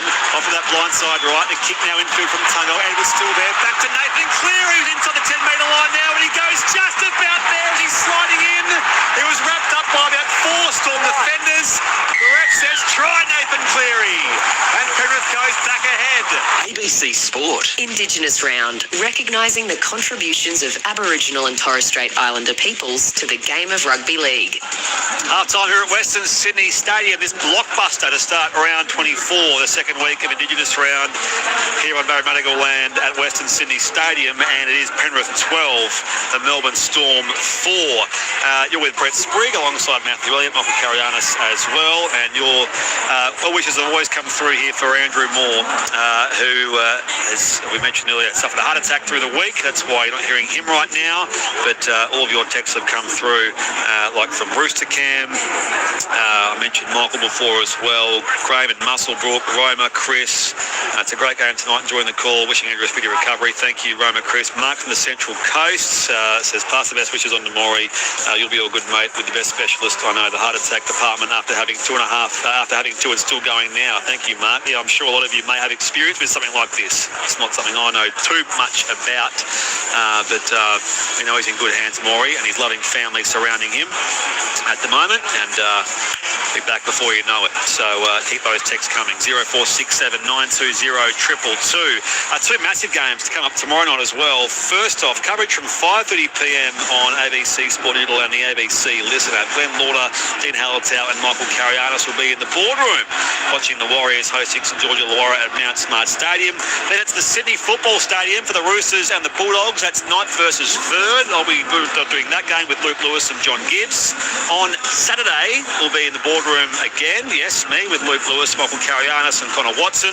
We'll do 2 p.m. till 3 p.m. as always, before kicking it across to Glenn Lauder, Dean Hallertau and Keanu Takarangi at Shark Park. Cronulla Sutherland versus Gold Coast. Then we do the between-game show as per usual from 5 into Broncos Dolphin, which is huge. Quentin Hull, Billy Moore, Zane Bojack on the call there, while our boardroom crew then heads to the Sydney Football Stadium again for South Sydney and Parramatta. We're at the SFS on Sunday. Glenn Lauder will join Luke Lewis and John Gibbs before the 12 to 2 o'clock pre-game show before West Tigers takes on Manly Warringah. Still some hope for the Seagulls despite back-to-back losses in recent weeks. And then Quentin Hull, Lockie Coote on ABC Sport debut, and Laurie Spina bring us North Queensland versus Newcastle to close the round. NRLW round 7 starts on Saturday. We've got 3 games Saturday, 3 games Sunday. Sharks v Titans at Shark Park before the men's game. Broncos v Eels at Lang Park also before the men's game on Saturday. And in Hamilton, the Warriors host the still winless Canberra Raiders. Speaking of winless, West Tigers host the Dragons at the Sydney Football Stadium again before the men's fixture on Sunday at 11:50. In Gosford, big game this one, first versus third, Sydney Roosters v the Newcastle Knights. The Roosters, of course, still unbeaten, and the Cowboys host the Bulldogs to close the round on Sunday evening up in Townsville. So that's what's to come across this big weekend of footy. Quickly around the grounds in the AFL fourth quarter, the AFLW season opener, I should say. Carlton 43 leads Collingwood 19. Grant, thank you for your text. Thank you to Andrew from Canberra as well, and the Tenterfield Tiger sending best wishes to our mate Andrew Moore. In this second half, Matthew Elliott, the Storm are already out there. They trailed 12-4, and of course, no situation is beyond them. How do Penrith just keep doing what they're doing? Well, Penrith will keep targeting their middle third of the field. Harry Grant's already made 31 tackles. Trent Liero, 27 in 40 minutes. That might give you a little bit of indication of the Penrith strategy of really wearing out the middle third of the Storm defensive unit. It's going to be a tough one to turn around for the Storm, but if anyone can do it, they certainly can. Out come the Penrith Panthers, chasing 10 wins in a row for the first time in 4 years, and of course to reaffirm their top 4 aspirations, or their place in the top 4, and indeed their aspirations for a 5th straight title win. Michael Carianis is on the touchline for us. Where are you, MC? Are you busy, or what do you got for us? Yeah, I'm just chilling down here. Spriggy, what's going on up there? Has your voice come back? Are you joking? Still there? Yeah, hanging in there. But it's going to be interesting how Melbourne approach this second 40. They probably didn't get their forwards rolling in the middle as much as they would have liked in that first half. There's one thing we know, it's that these two teams will give us a cracking second half. Kick off here, Penrith. Melbourne get first possession as Kamikamitha runs it back into that wall of Panthers defenders in black jerseys. 20 out, 10 in from the western side here. So the Storm running right to left, taking that north end of Western Sydney Stadium, and again involved at the left edge. It's another run from Sean Bloor. Dummy half Grant off here to McDonald, gains a quick dozen now, stopped there by Sorensen. 40 out. Grant goes again to the right hand side. Nick Meaney, initially named at fullback, now in the centres tonight. In fact, it's Slayer, I beg your pardon, with centre field. Now it's come wide here, Pezzett off here. Now it's with Nick Meaney. Got the footy from Katoa, ducks through one tackle, got away from Sorensen. Kamikamitha fends off Kenny, and he makes a few more metres now inside that 40-metre line here, taking the Panthers line. Last play, Melbourne. Munster's kick up in the air. Edwards can take the clean catch, and now pressing into Liero and also Wishart, who'll play it 15 out from his own line on the end. Here goes To'o quickly. And of course, the pace of this second half is matching what we saw in the first 40, Matthew Elliott. Well, I don't know what Craig Bellamy said to his team at half-time, but that was their best yardage set of the game there. They went 80 metres in one set, first one after half-time. 20 seconds into this second half on ABC Sport, and there is again Eisenhuth into 4 Melbourne defenders, 35 out from his own line. Kenny open side left to find Edwards, and again here for Lindsay Smith, but he is tackled from behind there by Eliezer Katoa. Played 40 out, last play Penrith, clear his kick, probes very deep downfield onto the chest of Xavier Coates. That one's only first half try scorer, comes up through centre field now, and is stopped there by Eisenhuth and also Smith. And now Seve in the goggles, which MC mentioned he got special permission to use after getting a poke in the eye recently. Comes short side left here, Melbourne, over halfway again the run from the edge player, it's Sean Bloor. 5 inside Panthers territory. Grant off the open side right again here again to Wishart. Pezzett, untidy pass. Meaney and his teammate there at Munster coming the other way, and eventually does retrieve the footy. Played now Pezzett back to Munster, and he's pulling back there by Eisenhuth. Last play Melbourne, 5 inside Panthers territory. It's still a half-time score of 12-4 Penrith. Blindside right they go, last play Storm. Pezzett's kick, high ball up in the air. Edwards launching off that 10-metre line, brings it down here, and they'll start a new set deep in that northeastern corner of Western Sydney Stadium. Panthers on the attack with a 12-4 lead. 2.5 gone second half. Again, we're looking to our left this whole half already, and I know we're only 4 sets into it, but I tell you what the message was at halftime from Craig Bellamy: run harder, because that's what we're seeing. It's obvious, isn't it? So 25 out here for the Panthers. Kenny spots up to his right, Eisenhuth. A bit of a run here before he's tackled by Tui Kamakamitha. 30 out now again. Edwards gains a quick 8 or 9 metres. The New South Wales fullback. There's probably a story there as well as far as his representative career. What a great year James Tedesco's had. No slight there on Dylan Edwards, but of course it's all part of that competitive swarm of number ones in this competition. Here's Munster, driven back in the tackle there by Liam Martin. Storm on the attack now as Wishart finds Coates. Good post-contact gain there on Cleary and also Eisenhuth, and he'll play it now 8 short of the halfway. Grant back to Seve, gets rid of Kenny, still going here. Seve over halfway, so a good start of the set here for the Melbourne Storm. Couple of plays left here for them. They trail 12-4. Now Liero, delayed pass to Pezzett. Right hand side they go again. Inside ball came from Munster to Meany. Got rid of one tackler, brought down by Sorensen down low. Kenny up top. 40 out, 20 in from the eastern side. Grant across to Liero. Now Wishart. Big tackle from Cleary coming off the line and stop there. 40 out centre field. Last play Storm. As again from dummy half, Grant spots up Munster, left-hand side of the puck this time. Left foot kick up in the end. Edwards can launch, so too did Bloor down there for the Storm, but Penrith control the footy with their fullback. Edwards will play it 15 out from his own line. Tungo across here to Brian To'o. Tries to go in low there and attack before he's brought to the ground by Kamakamitha and also Katoa. Tungo takes off from dummy half. Tried to step his way through the tackle there of McDonald. And now played again, Kenny. On play 3, Sorensen angles his run toward the eastern touchline. Stop about 7 metres shy of that line. Kenny back to Edwards. And again, not really half a gap there for the fullback. Last play, Penrith, metre inside Melbourne territory. Kenny fires it across here again to Cleary. Couple of steps and a kick up in the air. Down toward the wing there of Anderson. Parks himself under it. Takes the catch, but has no real room to get out there off that right edge. And he'll play it now. 20 out, 20 in from the eastern side. Hazard again, waste no time, finds Meany. He's tackled by Garner and also McLean. It remains Penrith 12, Melbourne 4 here on ABC Sport. 6 going second half at Western City Stadium. You're with Brett Sprigg.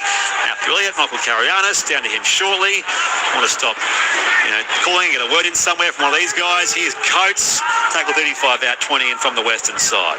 Grant looks left but goes right. Liero centre field, gains about 4 or 5 more. Now it's last play Melbourne. End-to-end stuff in their second half early on. Grant does find Pezzett. Off balance with the kick, it wobbles down towards the wing of Jenkins. Panthers back on the attack, 30 out from their own line, and he's tackled there. Quick, Matt, say something. Well, it's pretty hard to give us the opportunity with the speed that this game's been played at, Brett, so you have my sympathy because, again, Talango got it back from Edwards by the offload. It was actually a forward ball from dummy half, but anyway, it was the home team on the attack, so nothing doing here to alert the ref. And McLean is tackled there by McDonald.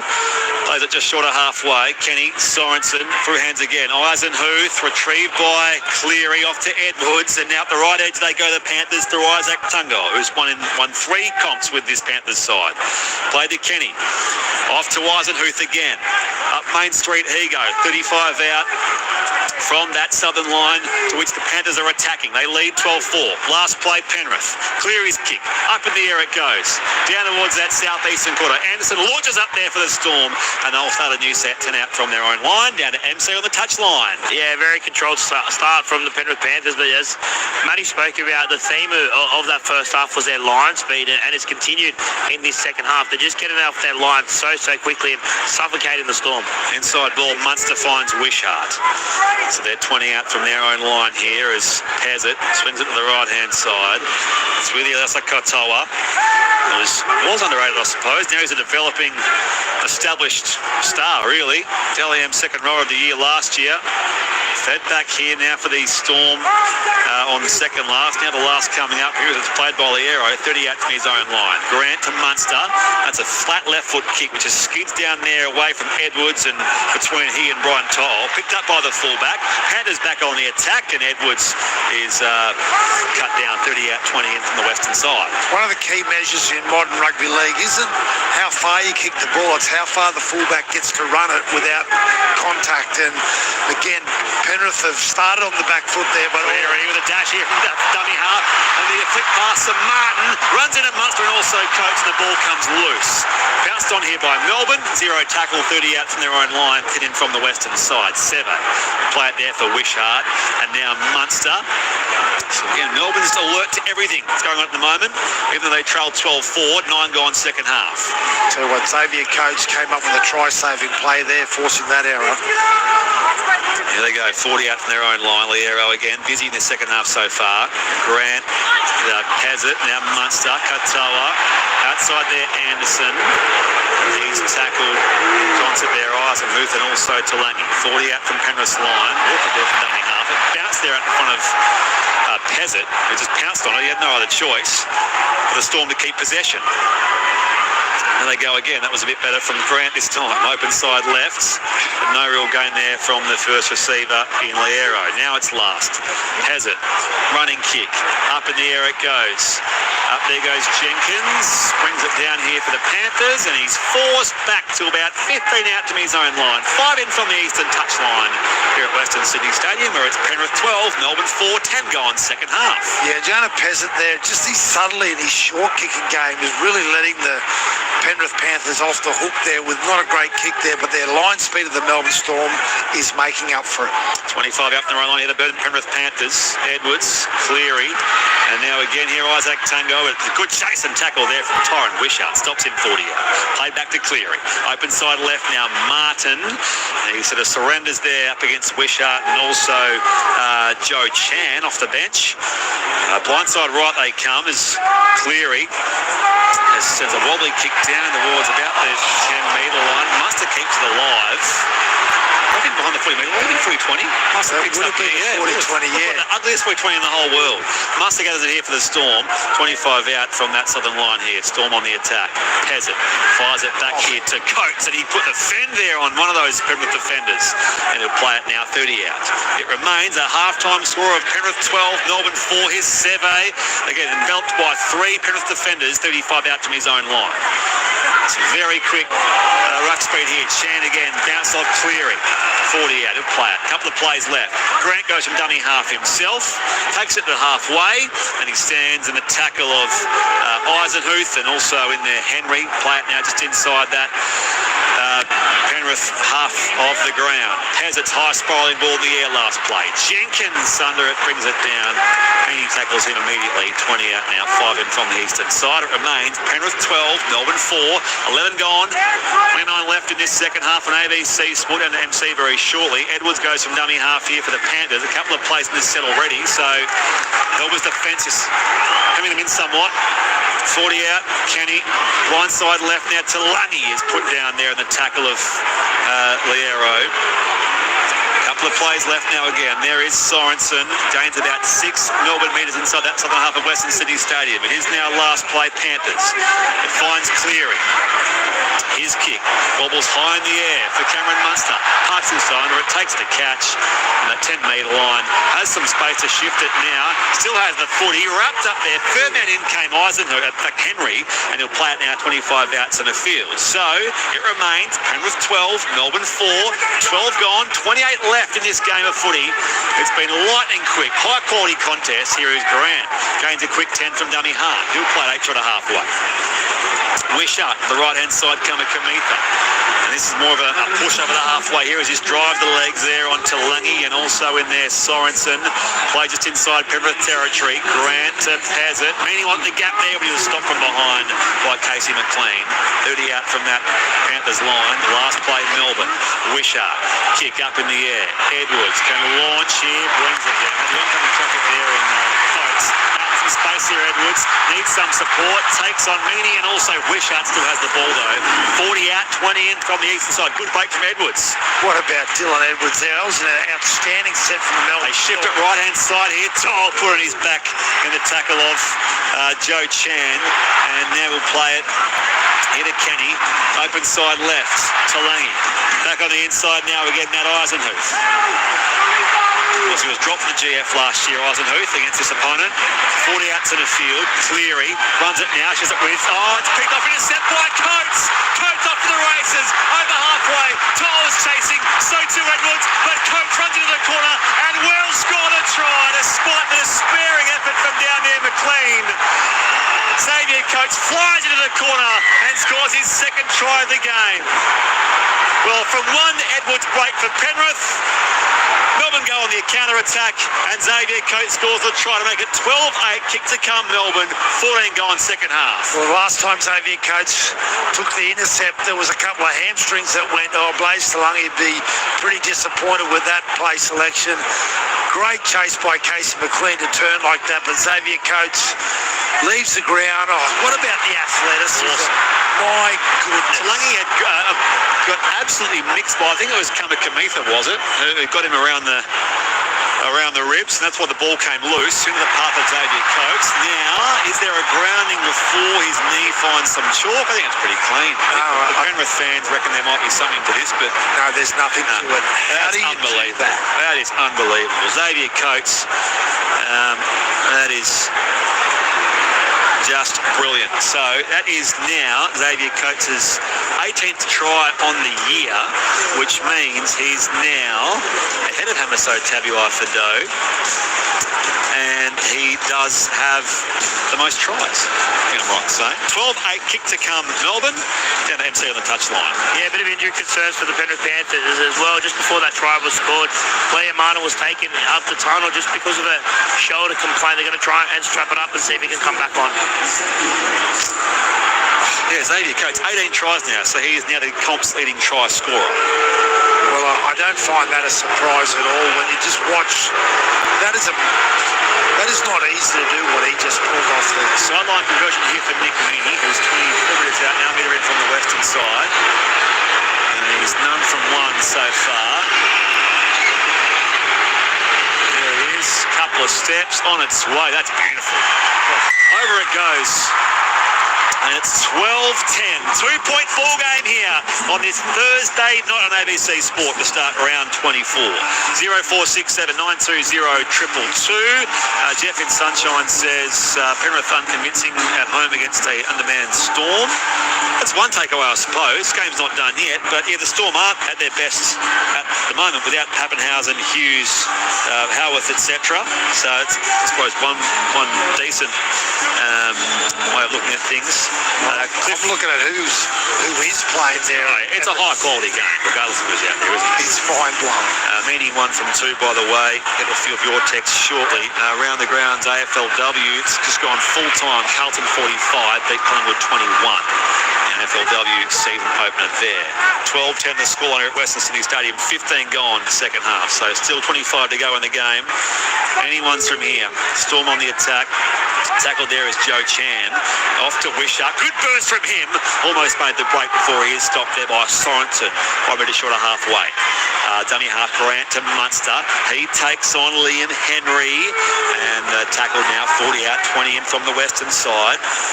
Ends up now the Storm. There's some momentum in the second half. Back on the inside now to McDonald, whose NRL debut was actually here against West Tigers 3 years ago. And now the running kick from Cameron Munster. Down the corner for To'o. Penrith get possession back deep in that northwestern corner of the ground. Panthers 12, Storm 10, 16 gone, 24 left in this game of footy on ABC Sport. Matthew Elliott. Well, they've really targeted Nathan Cleary in their yardage sets. You'll see the Melbourne Storm, they've gone down their left-hand side and they're getting a little bit of benefit. Nathan Cleary's already made 22 tackles, missed 3. Jared, thank you for your text. Thank you, Cliff from Newcastle as well. Sending your best wishes to our mate Andrew Moore, who's recovering from his heart attack through the week. Just heard that for the first time. I've got a feeling there's a few that will be receiving that news for the first time over the weekend. So we're now Kenny tried to play the ball, swing it wide here from dummy half, but hit the player Lasati, who was just lying prone there to the side of the ruck. Now Edwards will just scramble a kick here from his own half. Bounce down there for Munster. Melbourne back on the attack. So Coates up to halfway, and he's taken down there by Papa Lee and also Tungo. So Storm go again here. Here's Seve. And Seve's tackled 40 out centre field. Panthers 12, Storm 10. 17 minutes played in this second half on ABC Sport. Liero, a good run, gained about 13, 14 metres. 30 outs in the field now. Grant, off here again, Pezzett, and now Munster. Inside ball to Eliesa Katoa, and he's inside 20. Couple of plays left this set here for the purple. Open side left, Pezzett. Trying to dart back on the inside there of Kenny, and catch the defence napping, but he was brought down there by Kenny and also Eisenhuth. Last play in Melbourne, dicky kick from Wishart, Coates through the air, but it's back by Toll into the path of the try scorer in Joe Chan. So there you go, came back off Toll, and that contest there with Xavier Coates. But Joe Chan scores a try. It is his first try of the year in his 13th game. And the Storm go ahead, 14-12, kick 2 come, Matthew. Yeah, well, for the second time in this game, Tyron Wishart gets the ball on last play, and who else would you kick it to but Xavier Coates? He jumps across the top of Brian To'o, knocks the ball back.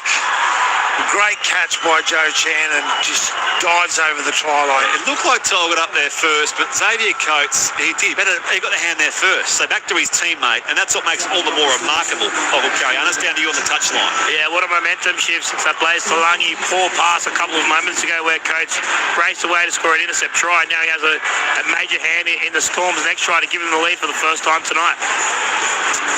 Yeah, so 14-12, potentially here 16-12 for Nick Meany, who's going to be 20 out, 10 in from the western side.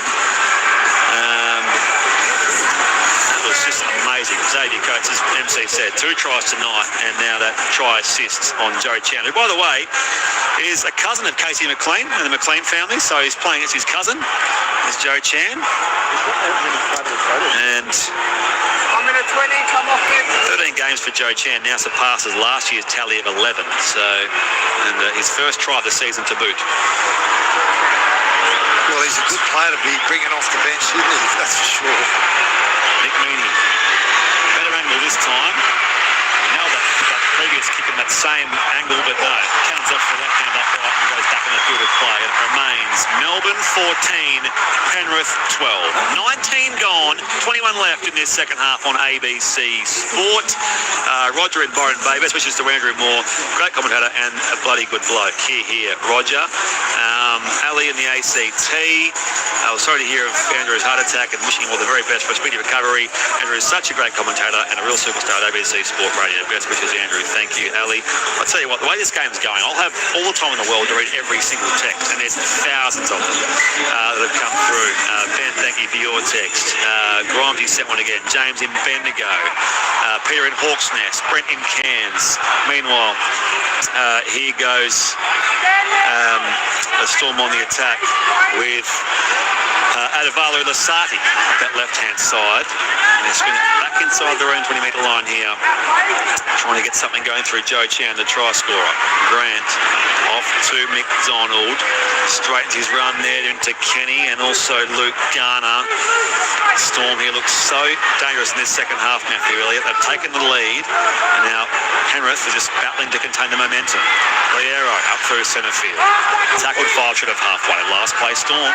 Well, MC brought up the really valid point. It was one poor decision by one player.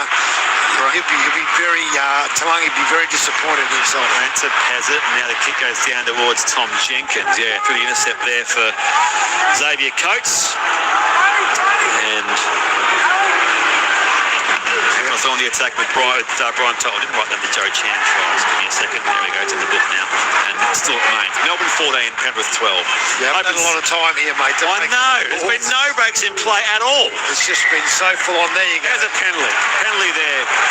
As it was a straight elbow in there on Isaac Tungo, so it's a penalty going the way of Penrith, and it is Melbourne 14, Penrith 12, with 19:50 left in this game of footy, and it's been a great game of footy as well. Down to MC on the touchline. Yeah, it's been a great game, and New South Wales origin from Stefano Yusukamanu is about to come onto the field for the 5th interchange for the Melbourne Storm. What was the issue with Liam Martin, MC? Yeah, shoulder.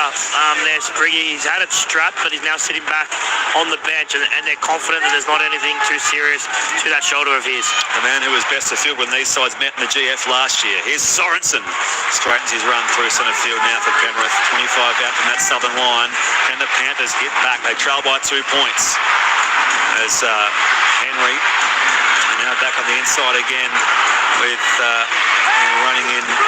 It's going to be played there by, beg your pardon, Luke Garner, of course, is back out there. Now Papa Lee, and he's stopped left-hand side of the upright by that three-man tackle, 7 metres shy of that southern line. Played to Kenny. Off here again. Through hands it comes. Eisenhuth, Cleary, Edwards on the Sorensen, who just barts off his way to the line. Sebe couldn't stop him. Big Scotty Sorensen scores the try to return the Panthers to the lead. Wow, what about Dylan Edwards out the back here? He's the one that draws the players into him. He gets the ball, squares up, gives a late ball to Sorensen, who shows great balance to get across the try line. Panthers back in the game. Scott Sorensen, his third try of the year, and that does bring the Penrith Panthers back in front. 16-14 kick to come. Down to MC on the touchline again. Yeah, great hole run there from Scott Sorensen, and they just put a backtrack in Melbourne Storm defender Tyron Wishart. He just backtracked at the wrong moment and just created enough space, enough gap there for Scott Sorensen to burst through to score. Thank you to Ruth, thank you to Paul, both in Wollongong, sending best wishes to Andrew Moore, as well as Showbags Brown. That's a great name. Speedy recovery, Maury, says Showbags Brown. Trent from Melbourne, up the Storm, he says. Sitting in front of the fireplace, listening to the footy. Well, have gone back down here. Penrith in front, and Nathan Cleary's kick will be 19 metres out and 15 in from the western side. That's a subtlety you don't often see from Dylan Edwards. If you're a defensive coach, you're going to say either passes early or he's going to take you on with a running game. That time he goes all the way to the line before making the pass. Great play. So Nathan Cleary, 2 from 3 so far tonight. 1 conversion, 1 penalty. Possession has swung back a little bit in this second half. They had more of the ball to Storm. Penrith back in front. But to try to Scott Sorensen. So, here is Nathan Cleary. 2-time Clive Churchill medalist, 4-time premiership winner. It's a big part of why they are still so good, even when they're not. Chasing their 10th straight win. The right-hand side of the post, he makes no mistake. Panthers 18, Storm 14. 17 minutes left in this game here on ABC Sport. You're with Brett Sprigg. Matthew Elliott, Michael Carrianis here for the first game of NRL round 24. Around the grounds, I mentioned earlier, Carlton beat Collingwood by 24 points in the AFLW, and the first quarter it's West Coast and Gold Coast. No score there so far. Massive weekend of footy coming up with those games tomorrow, of course. Well, both games are pretty good. Even Warriors, Dragons, and of course Roosters, Bulldogs. Some big ones to come next week. The top 4 sides, Matthew, play each other on Friday in those 2 games. So not to look too far ahead, of course. That's exciting. Still with this game to go, yeah? Well, this has got a great finish to it, this game. I can see it coming. Yoda hits up here, now plays it for Kenny. Swings it across to Isaiah Papa Lee. 25 out from that northern line here at Western Sydney Stadium. 17 minutes left in the game. As it's a catch and run there from Matt Eisenhuth. And he'll play at 38 from his own line. So swung back there to Luke Garner, former West Tiger. Played 8 short of halfway.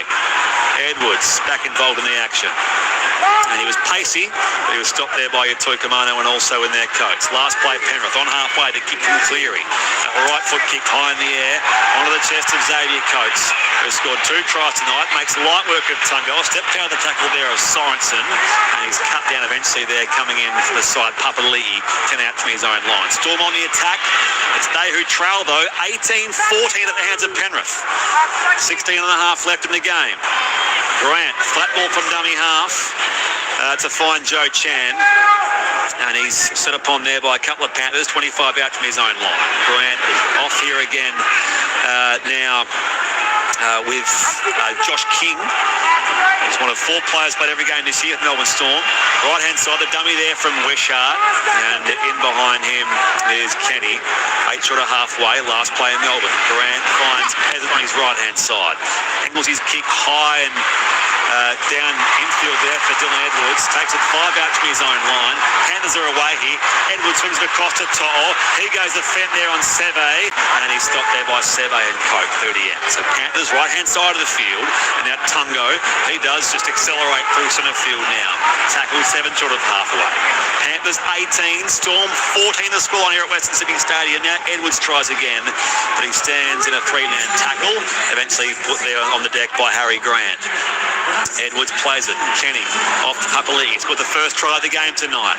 And now he's tackled by Lasati in defence. Storm defending that southern line of Western Sydney Stadium. Panthers on the attack. Kenny to the left-hand side now getting Cleary. Back to Blaze Talangi. And hanging on for dear life is Katoa around his ankles. And he'll play it there. 35 out, 20 in from the eastern side. Last play, Penrith. Cleary's kick. Up in the air it goes. And again they all launch for it. Anderson did well to bring it down there for Melbourne. And they go on the attack 20 up their own line. This game just continues to maintain the quality that it was. If you're going to script 3 sets after scoring points, what Penrith just came up there with, both in attack and defence, you'd say just do that. That's just amazing play from them. Inside ball as Wishart finds Coates. And now Grant sets up from dummy half. 25 out their own line here. Ashley Klein calls them back. Grant off to the big front rower in King. Took some number there in Lindsay Smith. Now again, Grant goes to the right-hand side. Peasant, Munster in close quarters again. Cuts on. Mooney with a break over halfway. Too fast for Jenkins. Takes on Cleary. Offloads back here through centre field and run down to behind was Tukamano. The big fellow will play. A good chase there from Scott Sorensen. They're 20 up to the Storm. They swing across left-hand side. And again, Chen the pass to Seve. And Seve goes. Oh! Should have gone to Coates. Does he score anyway? He may have. Seve has scored the try. Well, he had Xavier Coates on the outside, went himself, had to beat 2 Penrith defenders, and apparently did so legally in that corner, very deep up against the corner post. And it is 18 all, kick to come, Melbourne Storm. 13 and a half left in the game, Matthew. Well, they shift all the way over to their right-hand side, then a great break by Mini through the middle of the field, some offloads, and then they get caught on last play, and they decide not to kick the ball, even though they were looking for the opportunity to. They shift back to their left-hand side, and wow, what a finish from Seve. Oh, unbelievable. Oh. It's got an MC on the touchline. Yeah, what a try there from Marion Seve. It was some heavy collision over the top there from Dylan Edwards, and he does his left leg touch the sideline. It is very, very close. There is a metre-long divot which comes out of the turf when he slides that elbow to score the try. Seve, because Edwards came in, as did To'o. No, I think he's over the line. Does he get the ball down before he makes contact with that? Well, I suppose it doesn't make a difference, does it? The corner post. I don't think Craig Bellamy looks that confident about it when he watched the replay. There's some sideline in there. So, Seve's just taking his goggles off and he's just looking a little... He confirmed it. There we go. Wow. So, 18 all. Jeff in Sunshine says Melbourne's reserve grade is cutting Penrith to ribbons. Yeah, well, hey, long way to go yet. 12 minutes and 20 seconds left. There'll be a sideline conversion here for Nick Meaney. He'll be 23 metres out, and he's inches in from that western side. Can you give me a hand here? Where's the reserve grade player out there? Tell me one. Yeah. Seve's played just the one first grade game this year. Yeah, but he's otherwise a guy who's played a lot of years of NRL footy. I'm not seeing any reserve grade players out there. Any good players missing, I think, is Jeff's point. But I'll pick him in my team. Nick Meaney is 1 from 3. This to give Melbourne back the lead. Meaney, Miney. He misses. It's 18 points all. Penrith and Melbourne. 12 minutes left in this second half on ABC Sports. Cameron from Wollongong, thank you for your text regarding get well soon, Andrew. We'll miss you until you get back. Thank you for being holding down the fort and saying at short notice. Thank you very much there, Carmen. Did I say Cameron? Carmen. Thank you, Carmen. And Huey, to your text as well. There's just somebody coming through here, Matthew. What's happening so far? Oh, it just shows how close this game is. Only 2% difference in possession. Completion rates 1% different. Both 190, 191%. Yeah. That's the quality of game we're witnessing here. These sides played a 10-try thriller in round 3, which the Storm won by 6 points at home in Melbourne. It's currently 18 points all here. So, Storm on the attack, getting it from the kickoff. Grant back across here again to man in Joe Chan. Plays it there, now the little tackle, 25 out. Now again a run from dummy half with Grant. Back to King. And Flangy comes off the line there to meet Lasati. Tackle ball and all there is Lasati. It'll play at 35 outs in the field now. Melbourne. Grant off to the right-hand side. We'll skip there up the right edge from Eli Katoa. And he's brought down there 5 short of halfway. And the tackle of Lindsay Smith.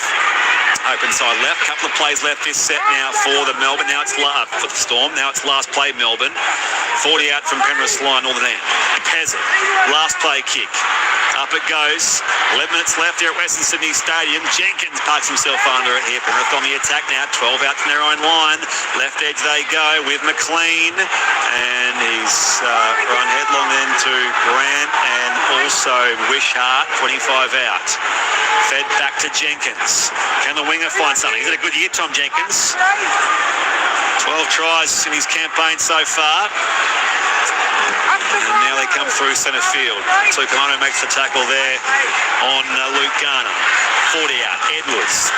Again through hands. Smith, Cleary, Sorensen. Sandwiched in between Seve and also Wishart. Last play Penrith. Just inside Melbourne territory. Comes back to Cleary. Kick up in the air. It'll bounce out in front there of Moa. Martinzak out there. Put it on the full. Charging towards the line. In the tackle of Munster. And he's stopped there. Change over deep in that southwestern corner of the ground. Not far away from you, Michael Karianis. Yeah, he just came onto the field, Liam. Martin obviously came off with that shoulder complaint, but found himself on the right wing, has he, because he just ran onto the field and got into position to catch that ball, but just pulled up short. Scores level. 18 points all. 10 minutes left here. Storm on the attack. And they've got the footy in there somewhere. It's wrapped up there with Joe Chan, who escapes the tackle, plays it now. Little gain there from Peasant, still 20 out from his own line. Now it's Anderson, in fact, played now to Grant. Off to Yatoikamano. Can their big fellas get him some grunt? In that boggy part of that centre part of the ground. Grant to Peasant. Last play kick from inside 40. It's a bit quick there for Edwards. Edwards slows it down with his left boot and then just picks it up. Panthers back on the attack. Oh, he's lost it there. There's a great chase on that the left edge, and Eli Katoa forces the Dylan Edwards error, so it will be a Melbourne Storm scrum. 30 out from that northern line. It is scores level, Matthew Elliott. Penrith 18, Melbourne 18. Yeah, when a to and fro match like this, you very rarely see Dylan Edwards make those sort of errors, and key moments like this will have a huge impact on a game of this quality.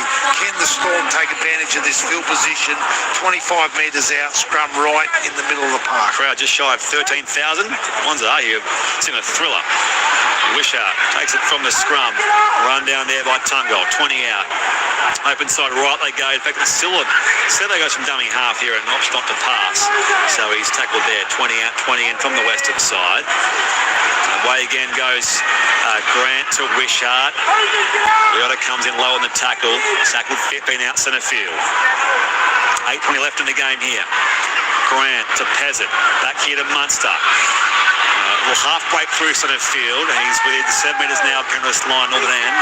And he'll play it now there for Harry Grant. Opportunity here for the Storm, left-hand side of the uprights. Grant shares it now on the bouncer. It was awkward there for Nick Meaney. Gathered here 20 out from that Penrith line. Grant goes again. Still going to the right hand side. Oh, it's been dispossessed in the Garner tackle. Great play, Luke Garner, in defence. The ball came loose. Penrith dive on the footy, and they go back on the attack, 20 out to their own line, Matthew. Yeah, Harry Grant really disappointed with his decision-making there. Came up with a really poor pass out of dummy half, then an error the next play, slapping his hands together there. Quite annoyed with himself. 7.5 minutes left here at Western Sydney Stadium. Scores level, 18 points all. Panthers on the attack, play 3. Through hands, Garner to Cleary. Way it comes again. Martin off to To'o. He's been quiet today. He was wrapped up there, coming in high, a little too high was Lasaki. Played now by To'o to Martin. Open side left, Cleary. This is play 4. Talangi, Edwards. Option to the left-hand side, overlap there. It's well behind McLean.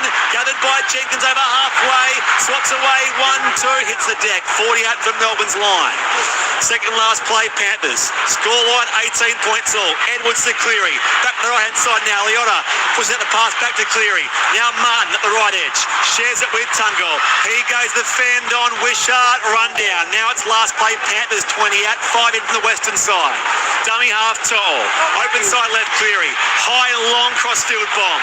Towards Jenkins, who launches. Bats it back there for McLean, who loses the ball. It was wrapped up down there by Anderson. And it will be a Melbourne ball, 10 out from their own line. We have 6.5 minutes left here. It is Penrith 18, Melbourne 18. Surely, Spriggy, this is going to start to take effect on these young guys because the speed of this game, the skill that's been on display, and the contact has just been relentless. Someone's got to break this open. It's taking effect on me. 6 minutes left here. Someone think of me. Melbourne on the attack here. They go right-hand side. Now back to the left. And now 20 out, 20 in from the eastern side. Played there by Anderson. Line side right again there, Katoa. He bounced off McLean and also Sorensen. Only 25 out though, so it's a good defensive set here for Penrith. Storm shifted away through hands, Wishart. Now Munster. He was run aground there by Cleary. And also in the other tackle was Tungo, 30 out. 20 to the western side. And now again, Utoi Kamano. Up to the 40-metre line now where he stands in the Kenny tackle. This will be last play, Melbourne 40 out in their own line. Grant, now Pezzett, kicks him in front of the 40, skids down towards Dylan Edwards. Panthers back on the attack, 5:20 left in the game here, scores level 18 all. Yeah, if you look at players now starting to get back on side, you can see the impacts that this speed of this game's had. There's players walking everywhere. Someone's going to break this game open real soon. So all goes through centre field. Bit of dash there as well from Kenny, and now also Jenkins on play 3. 40 out. 20 from the eastern side. Sorensen looked to steamroll Josh King. 5 short of halfway. Second last play, Panthers. Scores the 18 points all. Talangi back to McLean. Cheese run down there by Meany. 30 out. Last play, Panthers. Where's Nathan Cleary? He's a long way from home. 30 out to drop punt. High in the air it goes. Munster will launch. No, he keeps the footing and now just takes the catch, brings it down. 8 out from his own line. 4.5 left. Scores level 18 all. MC on the touchline. That's a huge take by Cameron Munster, filling in at fullback. He's hardly played there over the past couple of seasons, but didn't get off the ground, didn't panic, just made sure that he caught the ball. But this is a huge defensive set at the moment from the Penrith Panthers. They're just getting out of their 20 now, the Melbourne Storm. 4 minutes left. Scores level 18 points all.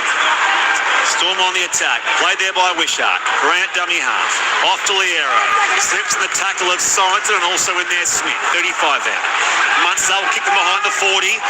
Toll chases it back there. Leaves it there for his teammate Edwards. Panthers back on the attack. 3:50 left in the game. Score still level. Edwards can't break through. Tackled by Utoi Kamano and also in there it was Pezzett. 30 outs in the field. Dummy half Cleary. Across there to Jenkins. He hops over the defence there of Pezzett and he's claimed there by Utoi Kamano, Big Stefano. 30 out. And now To'o tries again. Quick out of 9 metres now for the Penrith Panthers. On the 40-metre line now. Play 4 now Penrith. Through hand centre field as Smith links up out wide with Liam Henry. They'll play just short of the halfway. Kenny, flat ball dummy half to find Lindsay Smith. Right hand side, Cleary to Edwards. Up the edge they go again. Tungo takes on Seve. Still alive, 35 up from Melbourne's line. Now it's with Cleary. And now Leota rips away King. This is still the second last play, Penrith. Edwards through the gap here. Has support inside to Kenny. Run down from behind by Liero. Great chase. 15 outs in the field. Where's Cleary? He's 25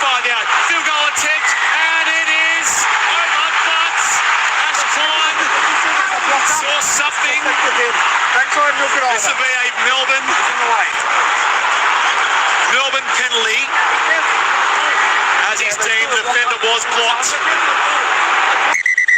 Yeah, he already So got listen. it first. What's the matter with that? Why not? You can't take up a position as a blocker. But a captain challenge here from Penrith is treating the decision of a penalty for a blocker. I believe Moses has taken up a position in front of the ball, which has affected Harry Grant's run. This is our first foray into the bunker. That's how exciting and free flow this game's been. This is Chris Butler's first assignment in the bunker. And the amazing... Grant's been cleared as onside for marker with 2 clear pick up from Dylan Edwards. Moses is now in a blocking position that denies Harry Grant a fair run to the ball. Captain's challenge is unsuccessful. There you go. And it was a successful Nathan Cleary field goal. Alas, it remains Panthers 18, Storm 18, 2:42 left in the game. MC on the touchline. That is a terrible penalty. As Nathan Cleary tried to say, he can't have all the players in his team behind him when he's attempting that field goal. Moses Leota had just taken his spot. I don't think he was running the blocker at all, and Harry Grant has milked that to perfection. It was actually the perfect setup for a field goal. Melbourne's turn now. 2.5 minutes left. Here's Joe Chan, 35 out from his own line. Grant. Can they get upfield here to Melbourne Storm? Make an attempt of their own. Here's Toikamano. Stands in the tackle of Garner. Plays at 7 short of halfway. Grant to the right-hand side. And now Peasant. Inside ball, Munster. Katoa skips over halfway now into a 3-man tackle. 20 in from the eastern side. This is play for Melbourne. Minute 55 left here. Comes up inside 40 with Josh King. Second last play. Liero gives them about 6 or 7 more. They'll set up here for Wishart or Munster. Where are they? Grant dummy half. Back here for Munster. 40 out. 2-point field goal was touched by Penrith. It'll arrive there for Jenkins. Minute 40 left. Penrith back on the attack. Scores still level 18 all. Yeah, well, again, that was not a great field goal attempt there by Cameron Munster. To'o goes to defend there on Wishart. Run down there by Joe Chan. Is there time for one more here, the Panthers? Minute 25 left. Tungo shows good pace. Runs into a brick wall there with Toikamano, and also in there as well in the tackle was King. 35 out Penrith. Away he goes, Eisenhuth. 5 short of halfway. This is play for Panthers. Kenny, left-hand side to Lungy. Through the gap there, trying to get something going is that man Garner. He's claimed 40 out from Melbourne's line. Cleary. He goes a long range attempt next. Charge down. Back here for the Panthers. 50 seconds left. So 6 more Penrith 30 out. Comes back to Cleary. He runs the footy. Shares it with Edwards. Strains his run there. Spun by King. Back to Cleary. And now to Lungy. He's 20 out now. 20 from the eastern side. 39 seconds left here at Western Sydney Stadium. Panthers on the attack. Now it's with Henry. He goes charging. He's 12 out now from that southern line. Where's Cleary? He's in the field 30 out. Pass comes to him. Field goal. Lines it up. Charge down again. Deflects away. Who's there first? Tungo. They double the football with 20 seconds left. Ashley Lime saying it was knocked on by Penrith. So Melbourne scrum, 11 seconds left. It remains 18 points all. We're going to Golden Point, Matthew Elliott. We certainly are. Nick Meaney take a bow there. The actual charge down he did there to get that ball off Nathan Cleary's foot. I'm just watching the replay. That was going straight over the black dot. He hit it sweet. But a great play by Nick Meaney. And I've got to agree with MC. That Harry Grant play there to get the penalty there, I don't agree with it. It's a great. Well, the game is still alive from this point. Penrith 18, Melbourne 18. What could be more becoming of 2 top 4 sides, 2 absolute titans, not the Gold Coast kind, obvious competition of the past half decade. 18 points all in the first game of round 24. MC, down to you on the touchline. Yeah, what a game, what a contest. And you look at some of the big names on either side. You've got Nathan Cleary, obviously, with the Penrith Panthers. He's going to be the man lining up for the 1 point. Interestingly enough, for the Melbourne Storm, Jonah Peasant was lined up to make that attempt, but they went with Cameron Munster. So Peasant, keep his name in your mind as well. Spriggy went lining up for a 1 point in this Golden Point period. Oh, but that call on the first Cleary field goal attempt did it has swung the game, because obviously it would have been game over if it was deemed not to have been a a blocking penalty. I haven't seen this too often. There's 3 players that have carried the ball for well over 200 metres, but another 12 players that have carried the ball for over 100 metres. That is very rare. The amount of ball in play in this game has been extraordinary. Wombat in Brisbane says, hello boys, great game, great call. I'm sure Andrew is listening. Get well, mate. Yeah, sure he is. Which, never mind, Maurice Hart. How's fair dinkum? This is unbelievable. 18 points all, and they break from that little break in play to get underway for our first period of Golden Point extra time. Cam from Carlo says, hey, Spriggy, you and long games, hey? Yeah, well, I did say. Teresa says, don't be surprised this game goes to Golden Point. Yes, well, here we are.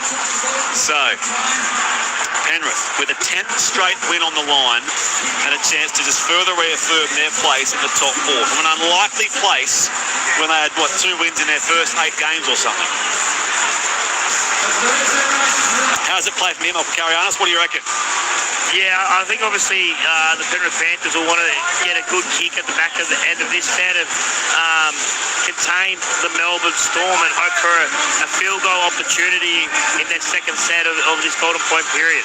The other real relevant thing that we probably need to acknowledge is that the Storm has scored 4 tries to 3. There's been a couple of goals that have hit the post as well, so it's a tough one for them to absorb as well. Deep kick off from Nick Meaney. Edwards retrieves it here. Back to who hits up there. 15 out to his own line. So Penrith on the attack in this first Golden Point period. 4:45 on the clock. Sorensen goes charging beyond his own red zone now in the 3-man tackle. 25 out from their own line here. Can they rumble upfield now again? Tuliota is up over the 30-metre line. Play to Kenny. Open side left. 40 out now as it's played by Sorensen. Kenny back to Edwards. Straight. Lost the footy. Lost the ball. The tackle of Chan and that was Liero and Grant. The footy's come loose here for the Storm. Played by Chan. Munster slips away there from Garner. Still going now, Cam Munster. Wrapped up by Martin. This has turned the game significantly. They're within range of the Storm already. 25 out. Grant. Back here now, Wishart left behind there for Tukamano, hits the deck, 20 out centre field. 3:50 left in Golden Point, scores still 18 all. Grant back to Munster, shares it with Joe Chan, takes it to within 15 now of that northern line, tackled now by Smith. Grant here to Wishart, and now Liero tries again. He's 8 metres out from that northern line. They're well placed now, the Storm. Grant, dummies apart, and himself from dummy half. Scores the game-winning try to the posts. The Storm just find a way. Despair for the Panthers. A controversial call at one end, and Harry Grant in the first 45 seconds of Golden Point. For the first 2 minutes of Golden Point, Harry Grant scores the try.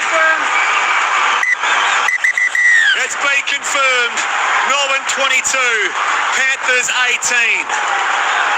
What a game. What a performance. Harry Grant caught them all napping and helped himself to potentially the easiest of game-winning tries.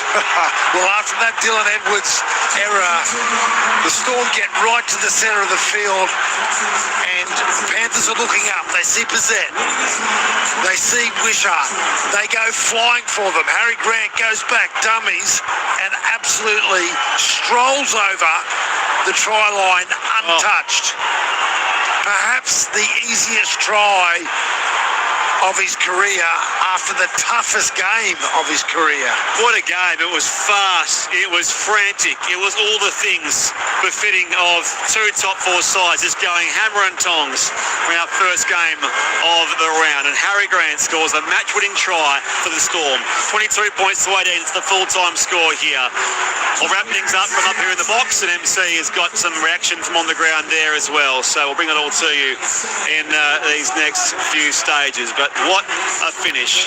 And Harry Grant, the hero for the Melbourne Storm, to reaffirm second spot. Of course, they are threatening the Canberra Raiders for the minor premiership.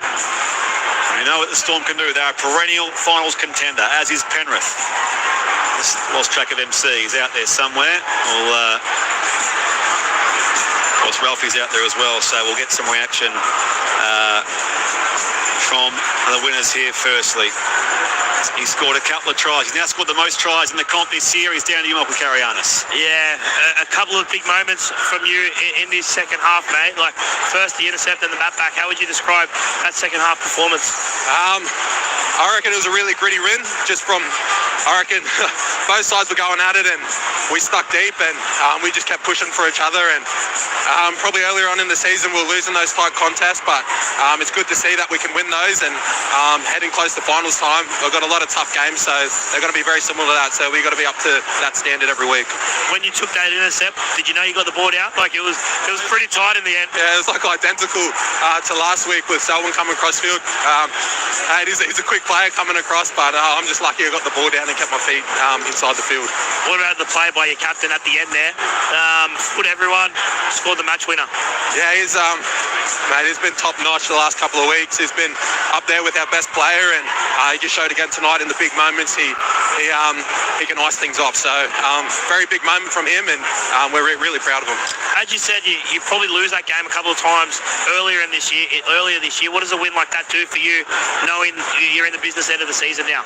Oh, it's just knowing that we can win games like that, and like you said earlier in the season, we weren't winning those games, so we got to perform week in, week out, heading into finals time, and that's a good start.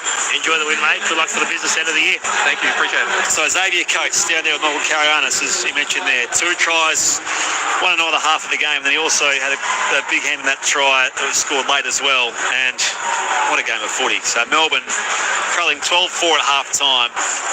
Full-time 18 all. Not before we had that controversial call on the Cleary field goal attempt at one end. Penrith penalised for Liotta blocking or interfering with a blocker, and that meant that Melbourne went to Golden Point, and then Melbourne scored through Harry Grant in their first foray and attack in Golden Point. So unbelievable, 22 points to 18. We'll be hearing a lot about that penalty, by the way, in the next couple of days. Yes. Which is unfortunate that the attention of people will be put towards that rather than... I thought the ref had a really good game, by the way, Ashley Klein. Thought he was in charge of a high-quality game and he let it flow. And the hero and the captain's with you, MC. Harry, talk us through that final moment, mate. Like, obviously, match-winning play. I'll probably get the rewards there with the try, but I think the match-winning play was probably Trent's field goal down the other end. We all know how good Nathan is at kicking field goals, and we had some big moments at crucial times of the game. Just pleasing, we could come away on top. That was a quality game, and it could have went either way. It was certainly a high-quality game. What did you make of the penalty, I guess, late there for you guys when you were blocked and when Nathan Cleary's charged down? Yeah, I think that's been a rule all season, and I think everyone in the game would understand that that's been policed all year. That's been the standard that's been set. So, that's it. I think everyone's aware of it. Everyone's aware of it in the game and what it is. And, you train for those moments. They knew straight away. You could hear the opposition telling their players to get out of the road, and we need to be better there. So I think everyone would understand that that's the rules within the game at the moment.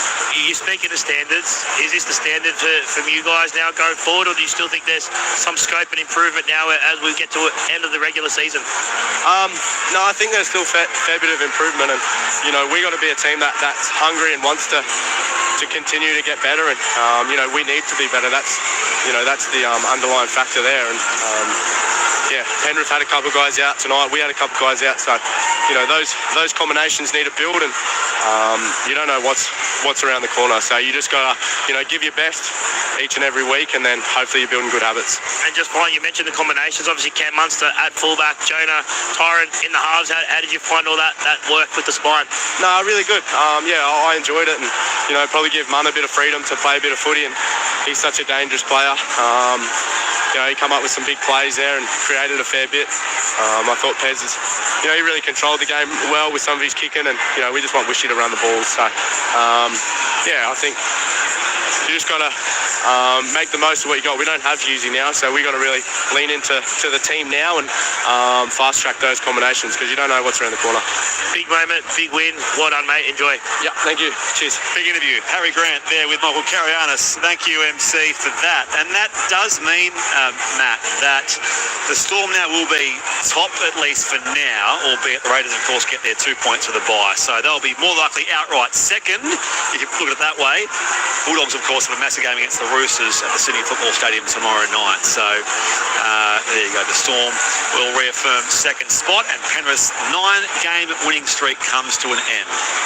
While it might come to an end, that was a really good, really good foundation for them as well. See from the Panthers, down to you, MC. Yeah, I'm just with Nathan Cleary. Nathan, how would you sum up that 80 minutes? Yeah, obviously a tough, grindy sort of a game. It was pretty wet and greasy tonight, and you're always in for a battle against the Storm. I thought we were good for periods, but particularly in that second half, we just had little lapses, and then they built momentum and scored a couple of tries out of it, and at the end of the day, that was the difference. And here in Gold Point, little lapse, and Harry makes the most of it. So, it's definitely disappointing. What did you make of your field goal, where they were given the penalty? You obviously looked frustrated out there.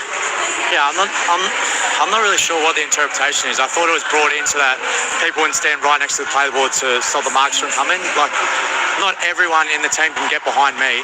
They have to be in a position to get the ball, and I don't think Moses moved in the way. You look at the obstruction rule, and that, 3 men in particular, if you're taking dives, then they're still giving the tries. So, yeah, I'm not too sure. It was a little bit frustrating, but that's the rules and can't change it now. You've got a big couple of weeks coming up in terms of oppositions and heading into the back end of the year. How do you rank where you guys are at now? I think we're definitely building. Obviously, tonight was a real good test, and we didn't get it done. So, back to the drawing board. Obviously, areas to improve. Got a big couple of weeks coming up, so need to keep improving, keep getting better, and I think tonight will be a bit of motivation to do that. Good luck for the business end, mate. Thanks for stopping. Thank you. Too.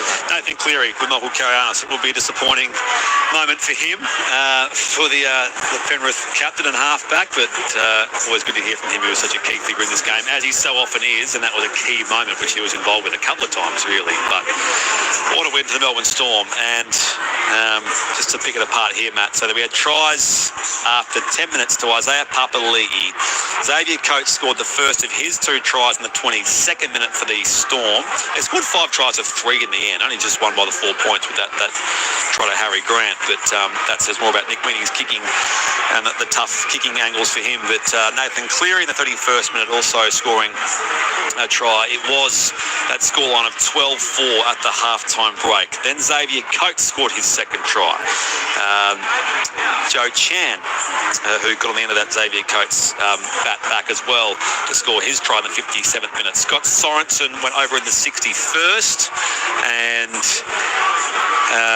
Marion Seve then scored for the Storm after that in the 66th minute. Nathan Cleary was 3 from 4 all up, 2 conversions, 1 penalty. So from 12-4 half-time, 18 all full-time, and then Harry Grant. You'll watch that replay a million times, and it'll look so obvious because you saw it happen, and you know what happens, but everyone's watching Cameron Munster, all those potential field goals, and then everyone just runs towards them. Harry Grant says, whoop, that's me, I'm out of here, and just slips under the post and scores the game-winning try. Yeah, it didn't happen by accident. He'd actually staged that really well, and they had 2 kickers lined up, so a lot of defenders were taking off at both of those kickers, and some brilliant play by Harry Grant. Matthew, who are your 3 best players in the ABC Player of the Year? Well, that's a hard game to come up with just 3, because there's some pretty outstanding performers, but MC went to Xavier Coates, and that's who I gave my 3 points to. His stats are impressive. 2 tries, 230 metres, but that's not the main reason. It was his defensive play under the high ball and his early carries in the set that got the Storm out of some really trouble zone there. So he got my 3 points. Harry Grant gets my 2. Yeah, he scores a match-winning try. You know how many tackles he made? 60. Ooh. That's a fair count, and his play through the middle of the field was outstanding, and he actually came up with the match-winning try. I would have gone towards Dylan Edwards, but he made 2 late errors that took him out of my equation there, one that actually cost him the game. So Casey McLean gets my 1 point. Now, I thought he had an outstanding game with the Senators. 181 metres may sound like a lot, but it was his play both in attack and defence that really got my attention. Michael, we've had a few minutes to digest it now. What's your final thought from downstairs? Yeah, huge game from both sides. I thought the Storm, they finally got an opportunity to really flex their muscles a little bit. And again, we speak about the Storm, they weren't at their best, but they still find a way to win that game. And then you look at the Panthers and you get the sense that they haven't found their rhythm yet. But boys, I honestly feel like these are the 2 of the best sides in the competition. Obviously, Canberra have been ridiculous and achieved great things so far this year. But for mine, these are 2 of the best sides in the competition, and we'll see them play again. Thanks, MC. We'll hear from you tomorrow in the boardroom for the Warriors-Dragons game first up. Well done, Spriggy. Thank you, mate. Thank you, Michael Carianis. And yeah, we'll hear from him a couple more times across the weekend, including on Saturday as well in the boardroom with myself and Luke Lewis.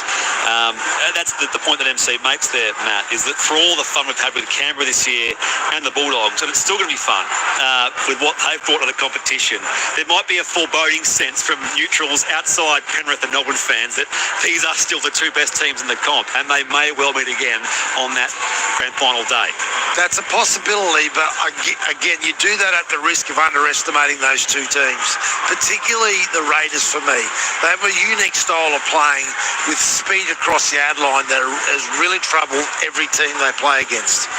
So Matt Elliott gave 3 points Xavier Coates, 2 to Harry Grant, the match winner, and 1 to Casey McLean, the ABC Player of the Year. Xavier Coates now leads the try scoring, so he's now got 18 tries. He goes past Emerson Tabuai-Fidow. The Panthers next face Canberra in Mudgee. That's the 6 o'clock game on Friday.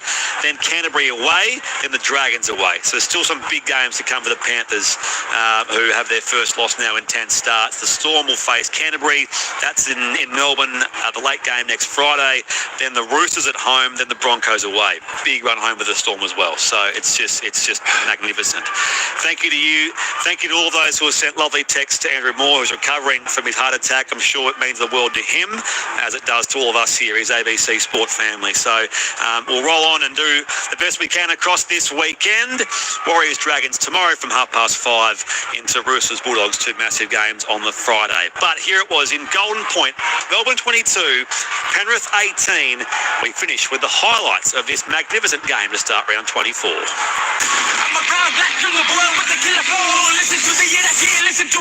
The 2025 NRL Premiership. It's Indigenous round. They shift to left-hand side. McLean's in some open space. Jenkins on the outside. Still going McLean. Still going. Not quite. He's got 2.5 metres shot. He'll play it now for Papali'i, dummy half. He burrows from dummy half Papali'i. And is there a grounding? There might be this time. First points of the game, Penrith. Isaiah Papali'i. 7 metres out left-hand side of the post. Grant goes left blind side. Kick from Wishart to all launches. So too, though, does Coates, who brings the ball down, and Melbourne do score on their first real foray upfield. They do score their first 4 points of the game. Kenny off the right-hand side, Cleary. There is Martin again. Off of that blind side right. The kick now into from Tungo. Edwards still there. Back to Nathan Cleary, who's inside the 10-metre line now, and he goes just about there as he's sliding in. It was wrapped up by about 4 Storm defenders. The ref says, try Nathan Cleary. And Penrith goes back ahead. 40 out centre field. Cleary runs it now. She's it with. It's picked off, intercept by Coates. Coates off to the races. Over halfway. Toll's chasing. So too Edwards. But Coates runs into the corner and well scored a try despite the despairing effort from down near McLean. Hasn't.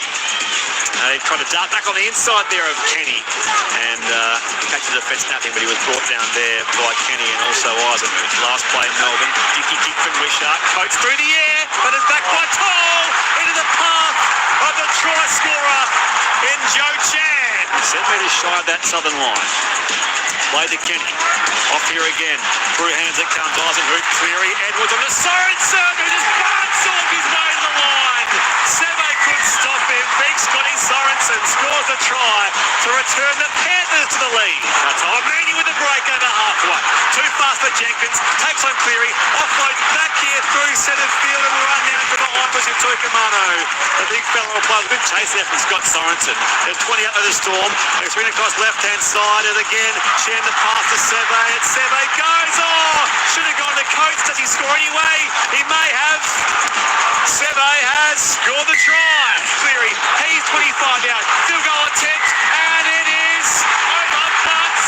Ash Klein saw something as his team defender was blocked. Grant. Oh, dummies the pass. And himself from dummy half. And Harry Grant scores the game-winning try to the posts.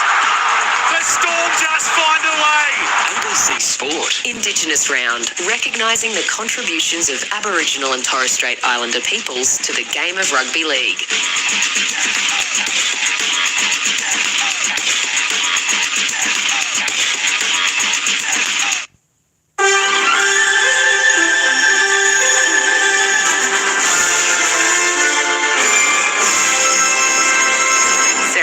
With ABC News.